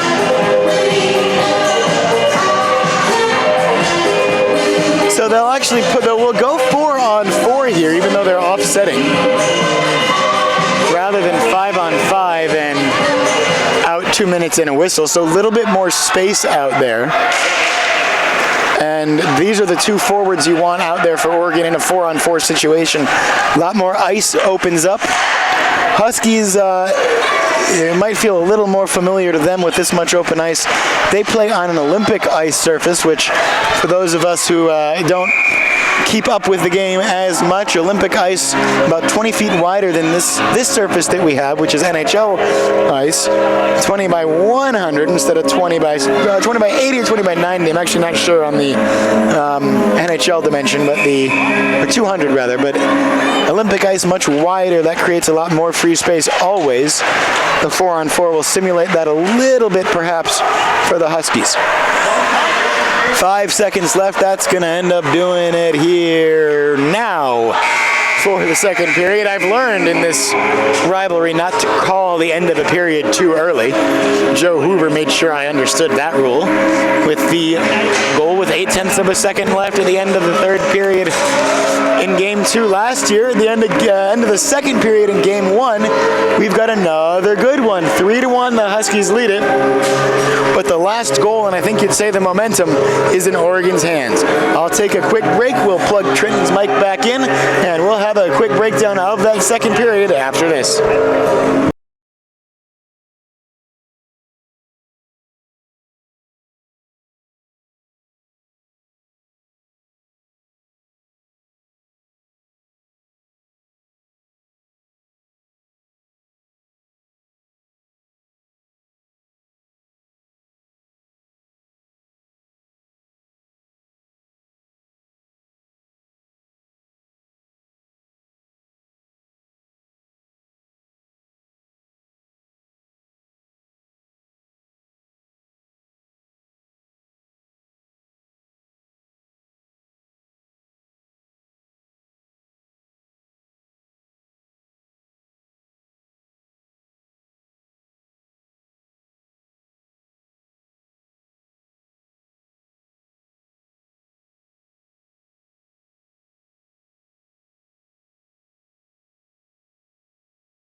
back here, just about 6.5 minutes away from the start of the third period. Isaac Rosenthal joined by Trenton Chalmers. And score 3-1. Washington leads it at the end of the second period, but reason to be optimistic, I think, for the Ducks. Jesse Leonard's goal on the clapper about halfway through that period breathed some new life into this Ducks team. They were down 3-0 at the time. So 1-1 the score in that period, although Washington with the 2-0 lead after one, and that's how the math works out for us to be at 3-1. We're going to start the third period 4-on-4. First of all, you've had 40 minutes now to look at some I-5 Cup hockey. First impressions? Well, if I'm Oregon, I'm actually very happy right now because the bottom line is they're just got a little bit unlucky. They're outplaying the Huskies. Huskies have 4 power plays with only 5 power play shots, 21 total shots on the game and 5 penalties. Where the Ducks have 6 penalties, they have 27 total shots, 11 on power plays. They're just not getting the puck in the hole, or net, I should say. But they're outworking them. They're playing hard. It's just a matter of time for that puck starts going in there. How long can this one goalie hold on? Because he's taken so many shots, so many off and numbers. He's going to have to take just as many tomorrow as things are looking right now. Exactly. I mean, and the bottom line is, even if, say, it ends how it ends today with a 3-1 win for the Huskies, they can't be feeling good about tomorrow because this goalie's going to be tired. And is this defense really... I don't know if I've been too impressed with the Huskies because their defense really hasn't stopped anything. It's just been the goalie. Everybody else is just letting shots come through because they're all pretty clean shots. Through rebounds, power plays, they just seem to not be able to stop the Ducks, just the Ducks can't get it in. Yeah, and hockey's a funny game sometimes. That will happen, and that's kind of been the story of the last several games, going back to last season in the Pac-8 tournament for the Ducks. They've looked good in the build-up. They've looked strong most of the time on defense, and they haven't been able to put everything together and play a complete 60-minute game. But they're still totally in this game. Exactly. Down 3-1, starting this period 4-4. They're at home. The hits started coming in that second period, maybe a little more than they did in the first, and that's always gonna raise the temperature of the game, give you the opportunity to get on the power play. Oregon just needs to really make sure they watch those retaliatory calls. Exactly, because that's really why there's an offset penalty right now. If he would have just kept his cool, then we'd had another power play. Just got to lay off the temper. Well, it is what it is, and those things will happen. We've got 4 minutes left, it says, until this third period starts, so we'll take one quick break, and we'll dot our I's and cross our T's, and we'll be back for the third period of play.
back. Third period action just about to get underway. 3-1 is our score. Jesse Leonard was the last man to score to give the Ducks the 3-1 deficit. Connected with the clapper right about the blue line and found a hole up on the crossbar and went down. That's where we stand. Again, it was 2-0 Huskies at the end of 20 minutes. Krivak made it 3-0 pretty quickly, but the second half of that third period after Jesse Leonard's goal and about the shift before, really, you could tell that goal was coming from Jesse. That whole shift, it looked good. And they've had the momentum since, have the Ducks, but that has not been able to translate into a second or a third goal. We've got, again, 4-on-4 to start this third period.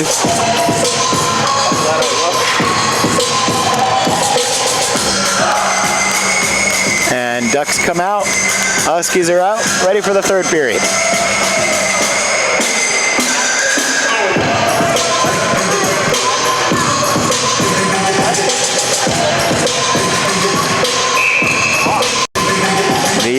The Trevor McCarty Best in Flow Award for the Ducks this year figures to be a race between Pat Taylor and Jesse Leonard at the moment, but some of the rookies look like they might have something to say about that. Back underway, Trevor shot on the puck, gains the red line and fired it in.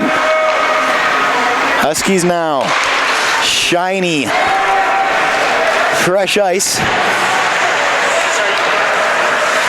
Oh, Mingle with the bad giveaway to Krivak. Krivak now. He'll go all the way around and then he tries to center it, and a little slow from the Huskies here, trying to just be calm and smart, and Troy Gasser, that shot through traffic, found the back of the net. 4-1.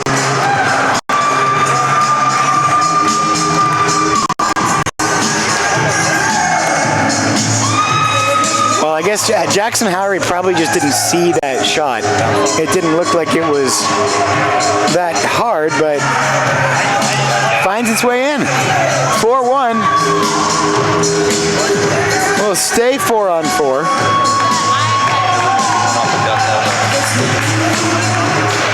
It may have been deflected off a body part, perhaps an elbow somewhere on the way through. So 2 goals each for Krivak and White. You know who you have to shut down tomorrow if you're the Ducks, but we've got 19 minutes and 10 seconds left of this one.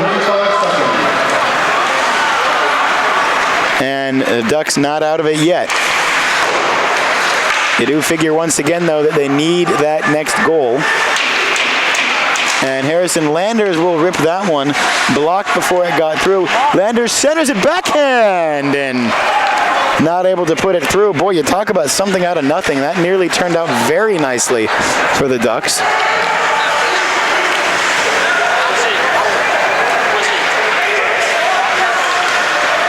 Leonard. And now Jake Yale.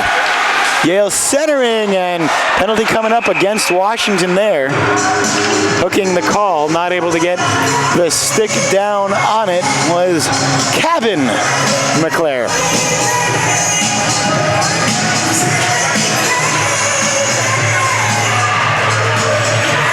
Tyler Jennings, the guilty party.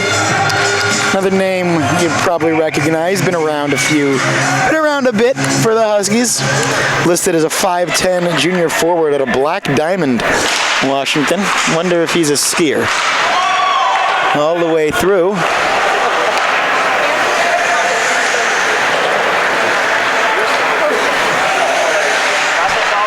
Huskies penalty on number 15, Tyler Jennings. 2 minutes for hooking. And here come the Ducks on the power play. Scooby not able to do every step of it himself. And looks like we've got a change in goal for the Ducks. I think that's a 34 on that sweater, so that must be Noah Rosenberg. So we'll see what he can do in the third period. That change, that happened after the goal? No, they didn't change. Well, we'll get to the bottom of it. You folks at home, perhaps you can re-rack tape. We don't really have that luxury. And out of play. The backup goalie is still standing. They've got the backup, so yeah. Yeah, it's 31-33. It's still Jackson. In fact, you put on a different jersey. Two backups right there. Yeah. 17-27 left. And there's a hit from behind. Not much in it though, and we won't take too much thought with it. Cody Drees, Jake Yale, Kevin McClare out there for the Ducks. Offensively, Harrison Landers and Jesse Leonard, the D pair. Yeah, Howard Yeager is 34, not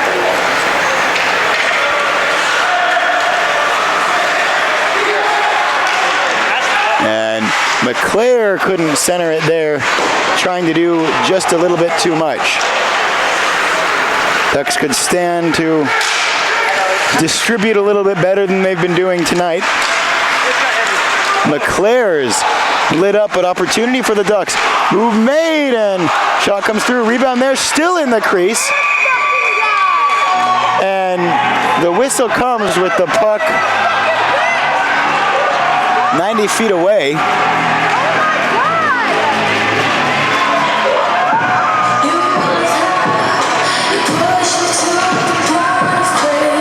I guess the ref lost sight of the puck. Doesn't seem like there's a penalty here. And that one's a little more egregious than other times where the referee loses sight of it. That puck squirted all the way back to the blue line.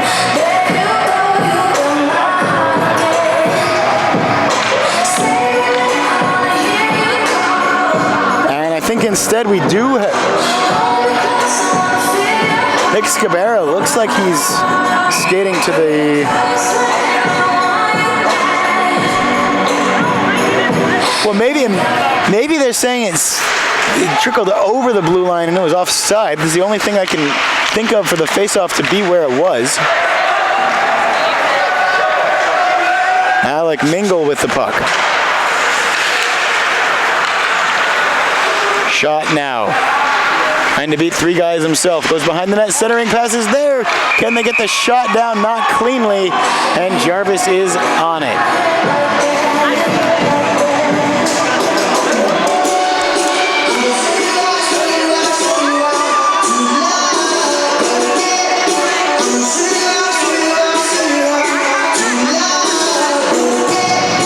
16-13 left in the third period. And that is the final period of this game, barring a 3-goal comeback from the Ducks. That shot is through and is somewhere underneath Bennett Jarvis. I don't think he knows exactly where it is, but he can probably feel it under there somewhere. 16:03 now. The Husky parents to my right, trying to make a little bit of noise.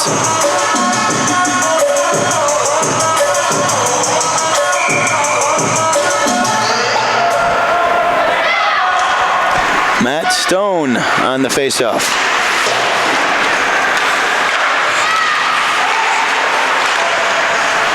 That one chipped through the neutral zone, now back into the Duck zone. Alec Mingle will give chase.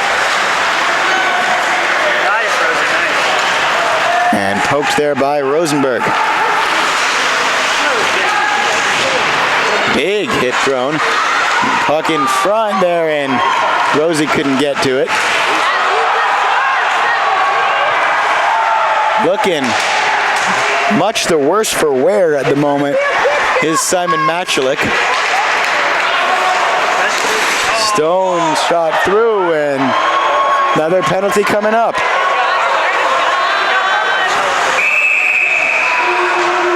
Another penalty coming up. Or another power play, rather.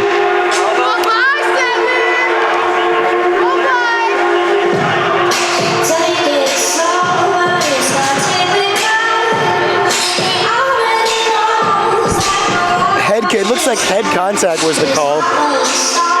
So 2 minutes, and head contact is one of those things that is going to be called about 100% of the time. So 4 power plays apiece now. Huskies have had the only power play marker so far. Ducks had probably their best missed opportunity of the game, the extended 5-on-3. And Howie had to make a save there, but from an offside position, that shot would not have counted.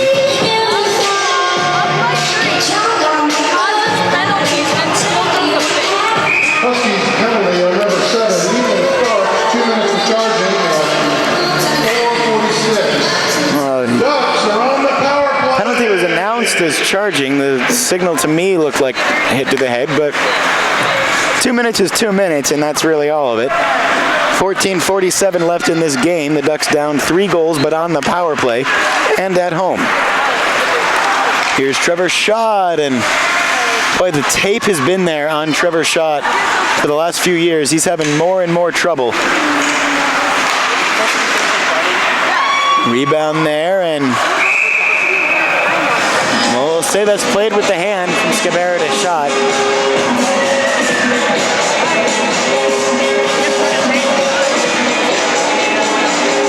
14:26 left, third period.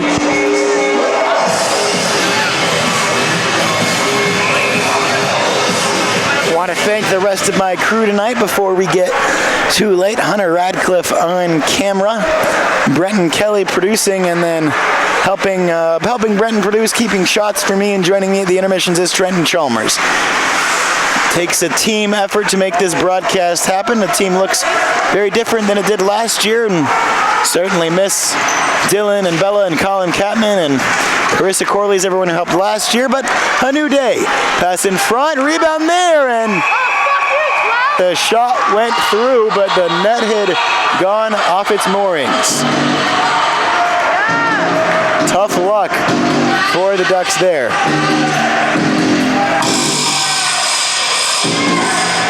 We've got another player being escorted to the box. It's another penalty against Oregon.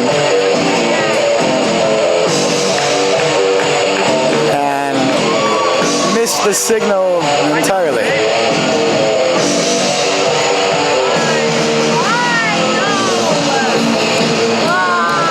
So that puck did end up in the back of the net, but it was also very clearly a dislodged net.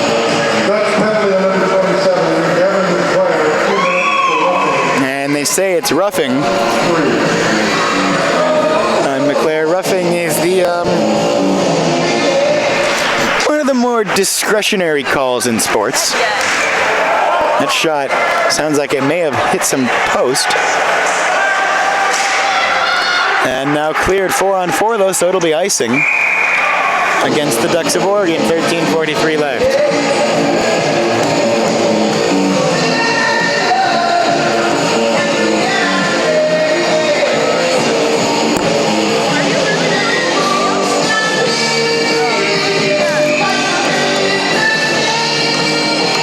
Huskies will go to the power play in 29 seconds. For now, we're still 4-on-4, but the puck in the Duck zone.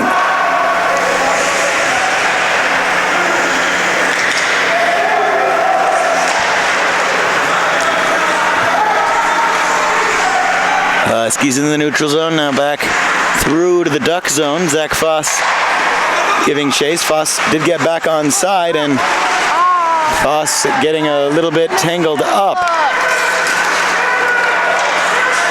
Meanwhile, it's the Huskies now across the blue line. Slap shot save made, Howery.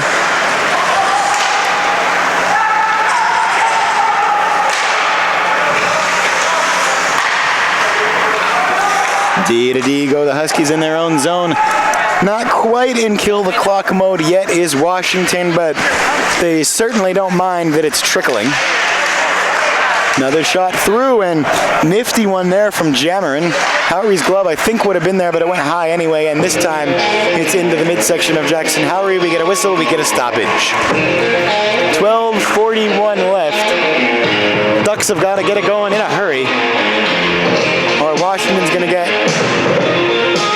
the win at the first game of the I-5 Cup.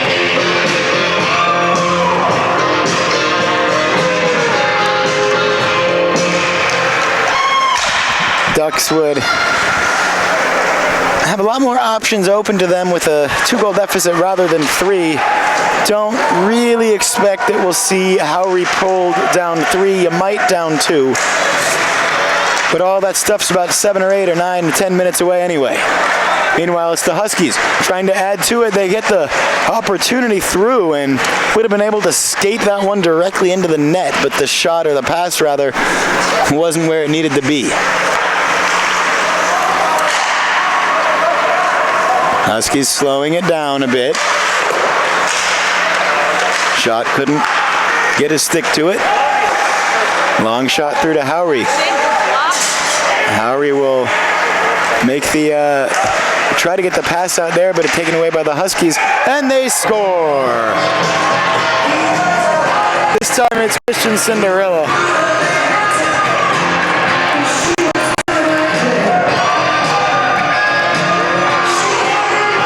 And we've learned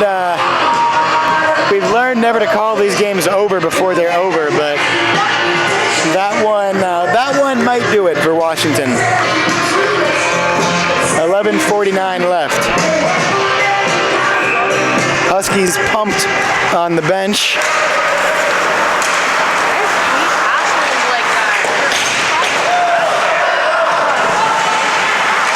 And Taylor hard into the boards, but scoops himself back up.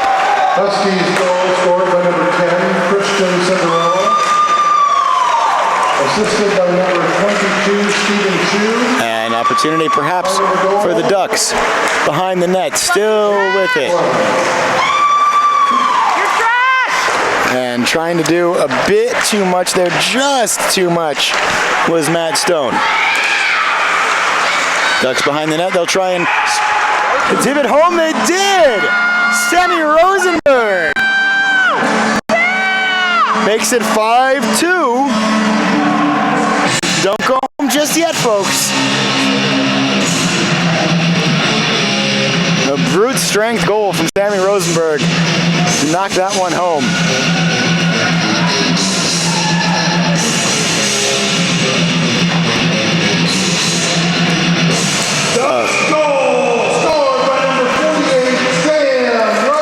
So the next minute or two, very important.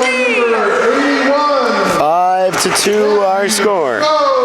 Rosenberg from Stone. Cinderella, fucking stop! I swear to God.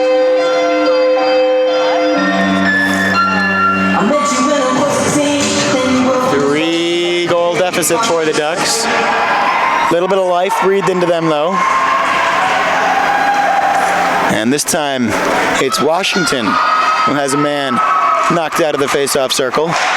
Taylor with the shot, and that one did get the better of Jarvis. Unfortunately, it also got the better of the frame of the goal. Taylor keeps it alive though. Goes for Foss, now Scabera. Scabera back to Foss. And Foss again.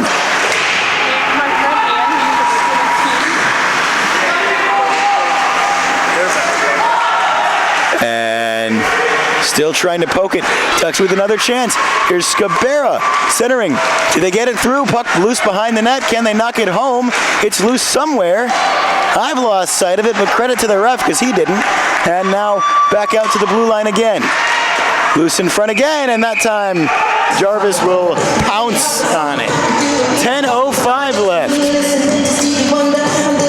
Just like the Leonard goal before it, Sammy Rosenberg's marker has injected some fresh energy into this Ducks team with 10:05 left in the third period. But is it too little too late? It's a lot to ask. 3 goals in 10 minutes, 5 seconds. But it's not impossible. Cody Dries gets the face-off win. Wide shot from the point from Landers. High, wide, and handsome. And that one's dumped in. Ducks will get back onside, and now they'll chase it again. Huskies with it behind their own net. Cameron Trader was one of the starters tonight.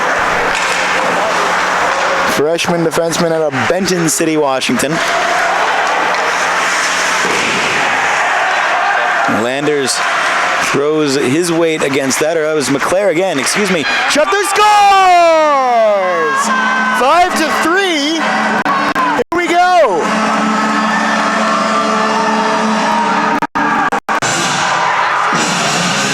And was that McClare with the goal? We'll wait on the official announcement before we give him credit. Still, though, a big ask. Still a lot to be done.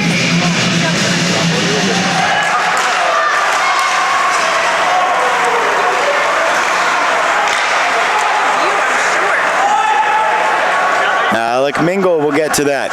Moving backwards in his own zone, fires it around the net. And here come the Ducks again.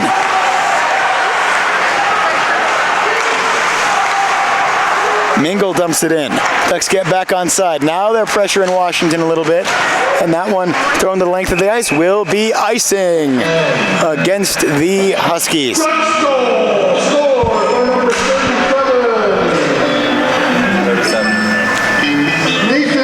And it's 37, not 27. That's Nathan Lutz. So I may have been calling McClare, if I've been calling his name a lot, it might be because half the time it's actually been Lutz. But we'll work on it. Nathan's got the jersey tuck. It makes things a little bit difficult to see from up here. And it's 5-3 now. The Ducks can get one more, still a lot of time. 8:45 left now, and only a 2-goal deficit. Here come the Ducks, 3-on-2. Trevor shot, rebound, still loose. Loose somewhere now, and finally we'll get a whistle on it.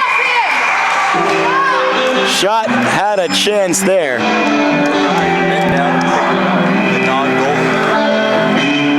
And I didn't have the angle on it. Trenton next to me is saying that the Husky player who's not the goalie, for Gasser it would have been, may have knocked that puck away. There's very strict rules for what you can do with your paws as not the goaltender. And I don't know if the ref didn't see it or if he did and Gasser maybe didn't close his hand on the puck. That would have been a penalty shot if he did that in the crease. And a penalty for delay of game outside the crease. Shot there, Howery makes the save, rebound controlled by the Ducks. 8:20 left. Still lots of time in what has become a very interesting game. It's been an interesting game the whole way. Rosenberg, though, couldn't collect that one cleanly. Behind the net, here comes a chance for the Ducks if they can get it to Rosenberg, and they do. And Rosenberg will fire that one down. Pat Taylor's going to get to it behind the net, but Taylor lost an edge.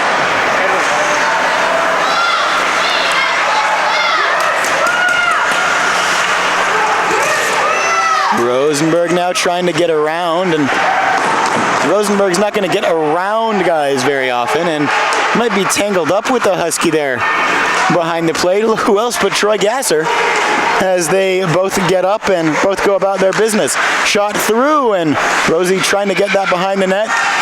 Backhand there, and rebound was there for the asking, but not able to get his stick on it with Stone.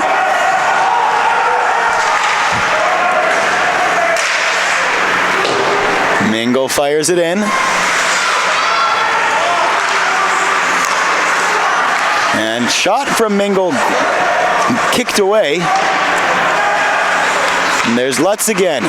Lutz trying to get the centering pass. The Ducks still on the attack. Good shift for this line for the Ducks.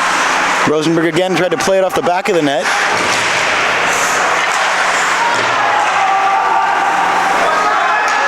.6:45 left.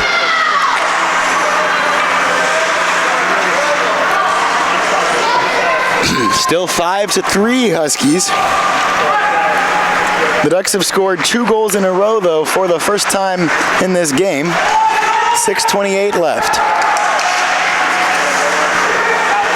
Jesse Leonard on the puck. Taken away, Krivak, but he gave it away himself. Now here's an opportunity for the Ducks. Harrison Landers skating up ice and corrals it around the net.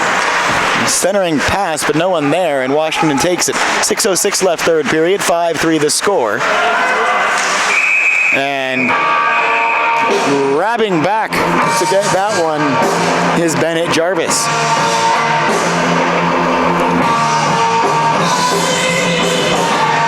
.601 left, third period.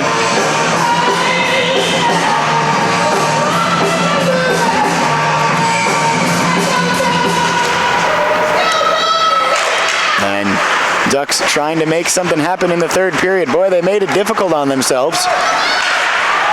Going down as much as 5-1. But they're not out of it yet. And Howery can't believe that the referee just blew his whistle there. He said, I gotta be able to distribute the puck a little bit. And maybe a rules discussion on that. So our shot clock now, 47-30. And really good effort from Jarvis tonight in goal for Washington, has to be said. But still 5.5 important minutes left. 5:28 rather exactly.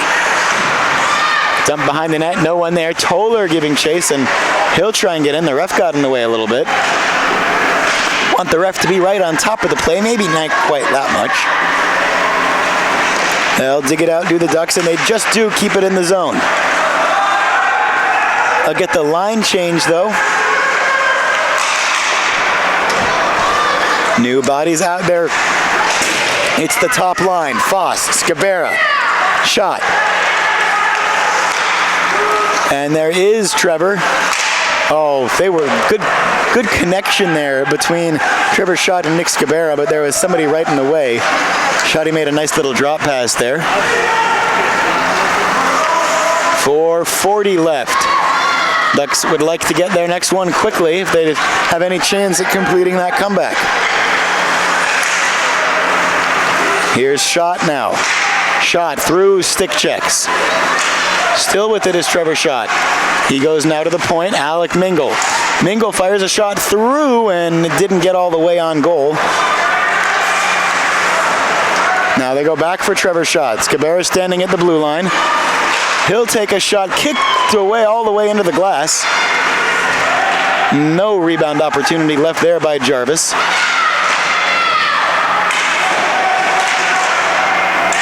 And Harrison Landers wants the puck.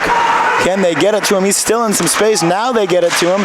He fires and shoots, deflected, and that one nearly more dangerous than it could have been on the second effort on the deflection. Huskies will play the puck in. Good kick from Landers. Can he keep control? He can't.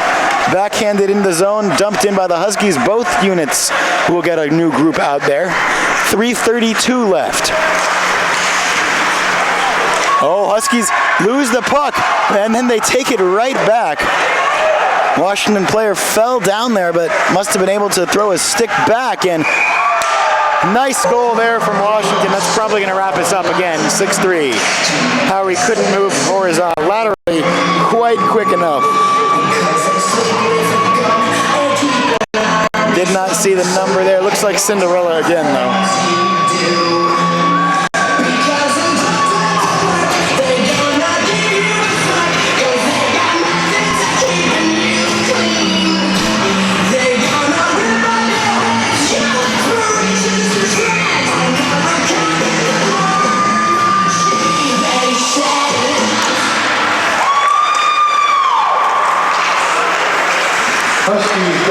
And knocked in again. Ducks will continue to play hard here for the last 3:10.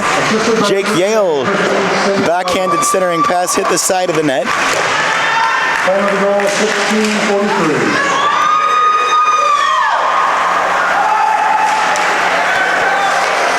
And Howery will play that one out wide. Now Yale on it. Yale with McClare, but offside.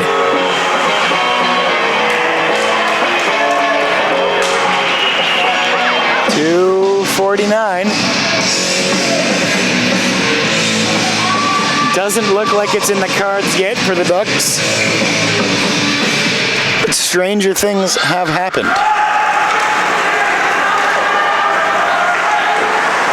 One quick one, you give yourself the opportunity to pull the goalie, and who knows? We'll keep an eye on Howery with 2.5 minutes left now, but again, in a 3-goal differential in a regular season game, probably not a whole lot of sense to be made by pulling the goaltender. Unless it works, and then it makes a lot of sense. 2:20 left. Knocked around, and now the opportunity again. Ducks across the blue line, but Huskies there, making life very difficult for sustaining any kind of offensive attack, have been the Huskies tonight. There have been a couple of unfortunately short spurts of Oregon where they've looked really good. A couple of other areas where it's been even, and some areas where Washington has looked better. And unfortunately, the bounces in the even areas have gone Washington's way, and that's what will really turn a hockey game. You're always going to have times, in an evenly matched game like this at least, there's always going to be points where you're better than the other team. There's always going to be other points where the other team is better than you. But what happens when each team is really playing at each other's level can be what turns a game. And there's been a couple of those goals you might call bad bounce goals from the Ducks' perspective. The first in the third period really comes to mind. The one that kind of beat Howery underneath his elbow. But, you know, I think the Ducks have a lot to build on going into tomorrow. The way they scored those 2 goals in a row, that's important. The ways in which they've scored those goals, very different goals, each one of them. A lot to build on for tomorrow. The Huskies take the timeout, leading 6-3.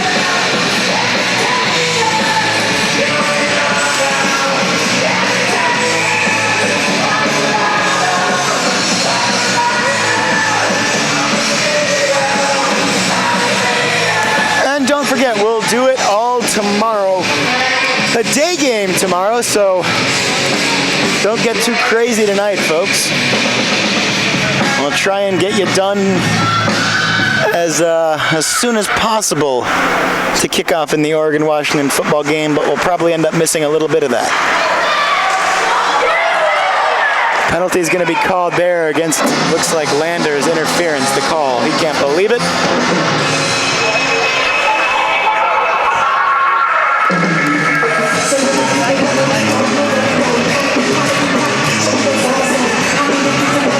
And Trevor Schott wants an explanation.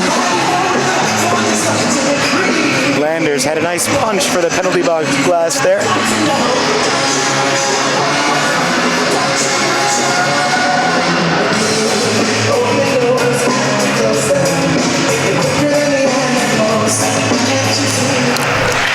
A minute 50 seconds left in this one. Cinderella throws it on goal, and scary moments for a half a second there. Now cleared by the Ducks. They will be shorthanded the rest of this game unless Washington scores again. So you can pencil in a 1-0 lead and hit it pretty firmly with that pencil at this point for the Huskies in the I-5 Cup Series, but still anything can happen. Oh, nearly there. Hit every part of the frame of the goal, but didn't find its way across the line. A minute 15 left in this one. Clearance there, and that'll hurt. Hits Christian Cinderella in the skate, but creates another opportunity for the Huskies. Now it's Trevor Schott again. Can't dangle through everybody. And Mason Friedman on it. They get it back for Friedman. Friedman still trying to corral it. Another penalty coming up here. We'll wait for the call. Didn't see when the arm went up. Lots of whistles and lots of extracurriculars. Jesse Leonard being guided to the box. He's lost his stick. Someone will bring it to him.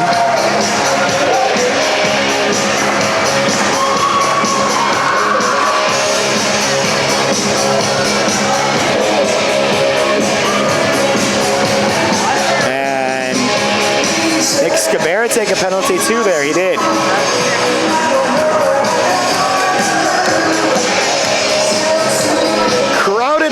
paradox for the Ducks as frustrations boil over with 43 seconds left in this one.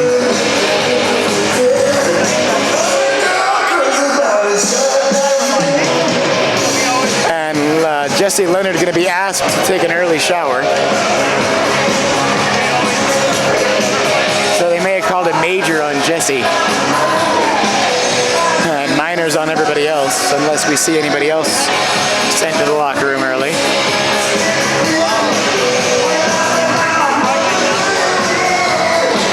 "43 seconds left officially. For all indications, Washington has taken a 1-0 lead in the I-5 Cup Series.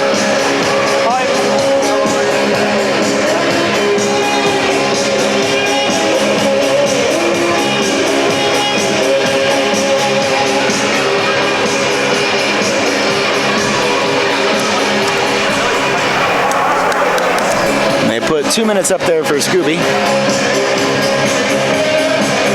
So it's 5-on-3 on top of all of that for the Ducks for the rest of the way, again, barring a power play goal. Friedman to the point. Machulik, D-to-D pass, not controlled well, but kept in. Friedman going for the one-timer there, trying to put some points of emphasis on this one. 27 seconds left. Mason Friedman cross-ice pass. Back for Machulik. Friedman trying to go high there and played with the high stick. 14 ticks left.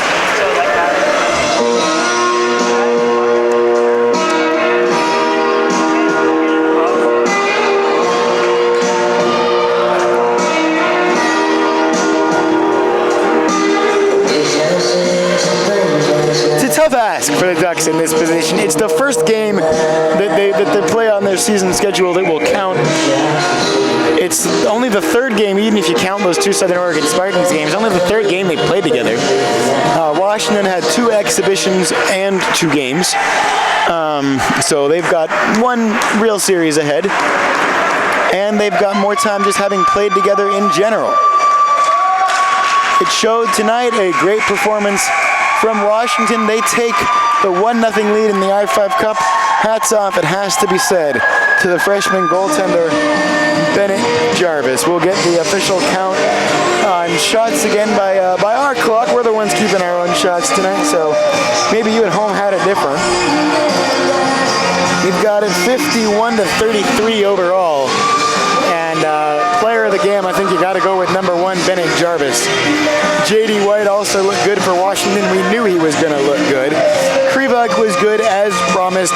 And Troy Gasser, a pain in the side for the Ducks as he's been his entire Husky career. We're going to take a quick break. Trent and I will be back very shortly to put a bow on it. Don't go anywhere.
Once again, your final score tonight, Washington beats Oregon and takes a 1-0 lead in the I-5 Cup. The final score 6-3.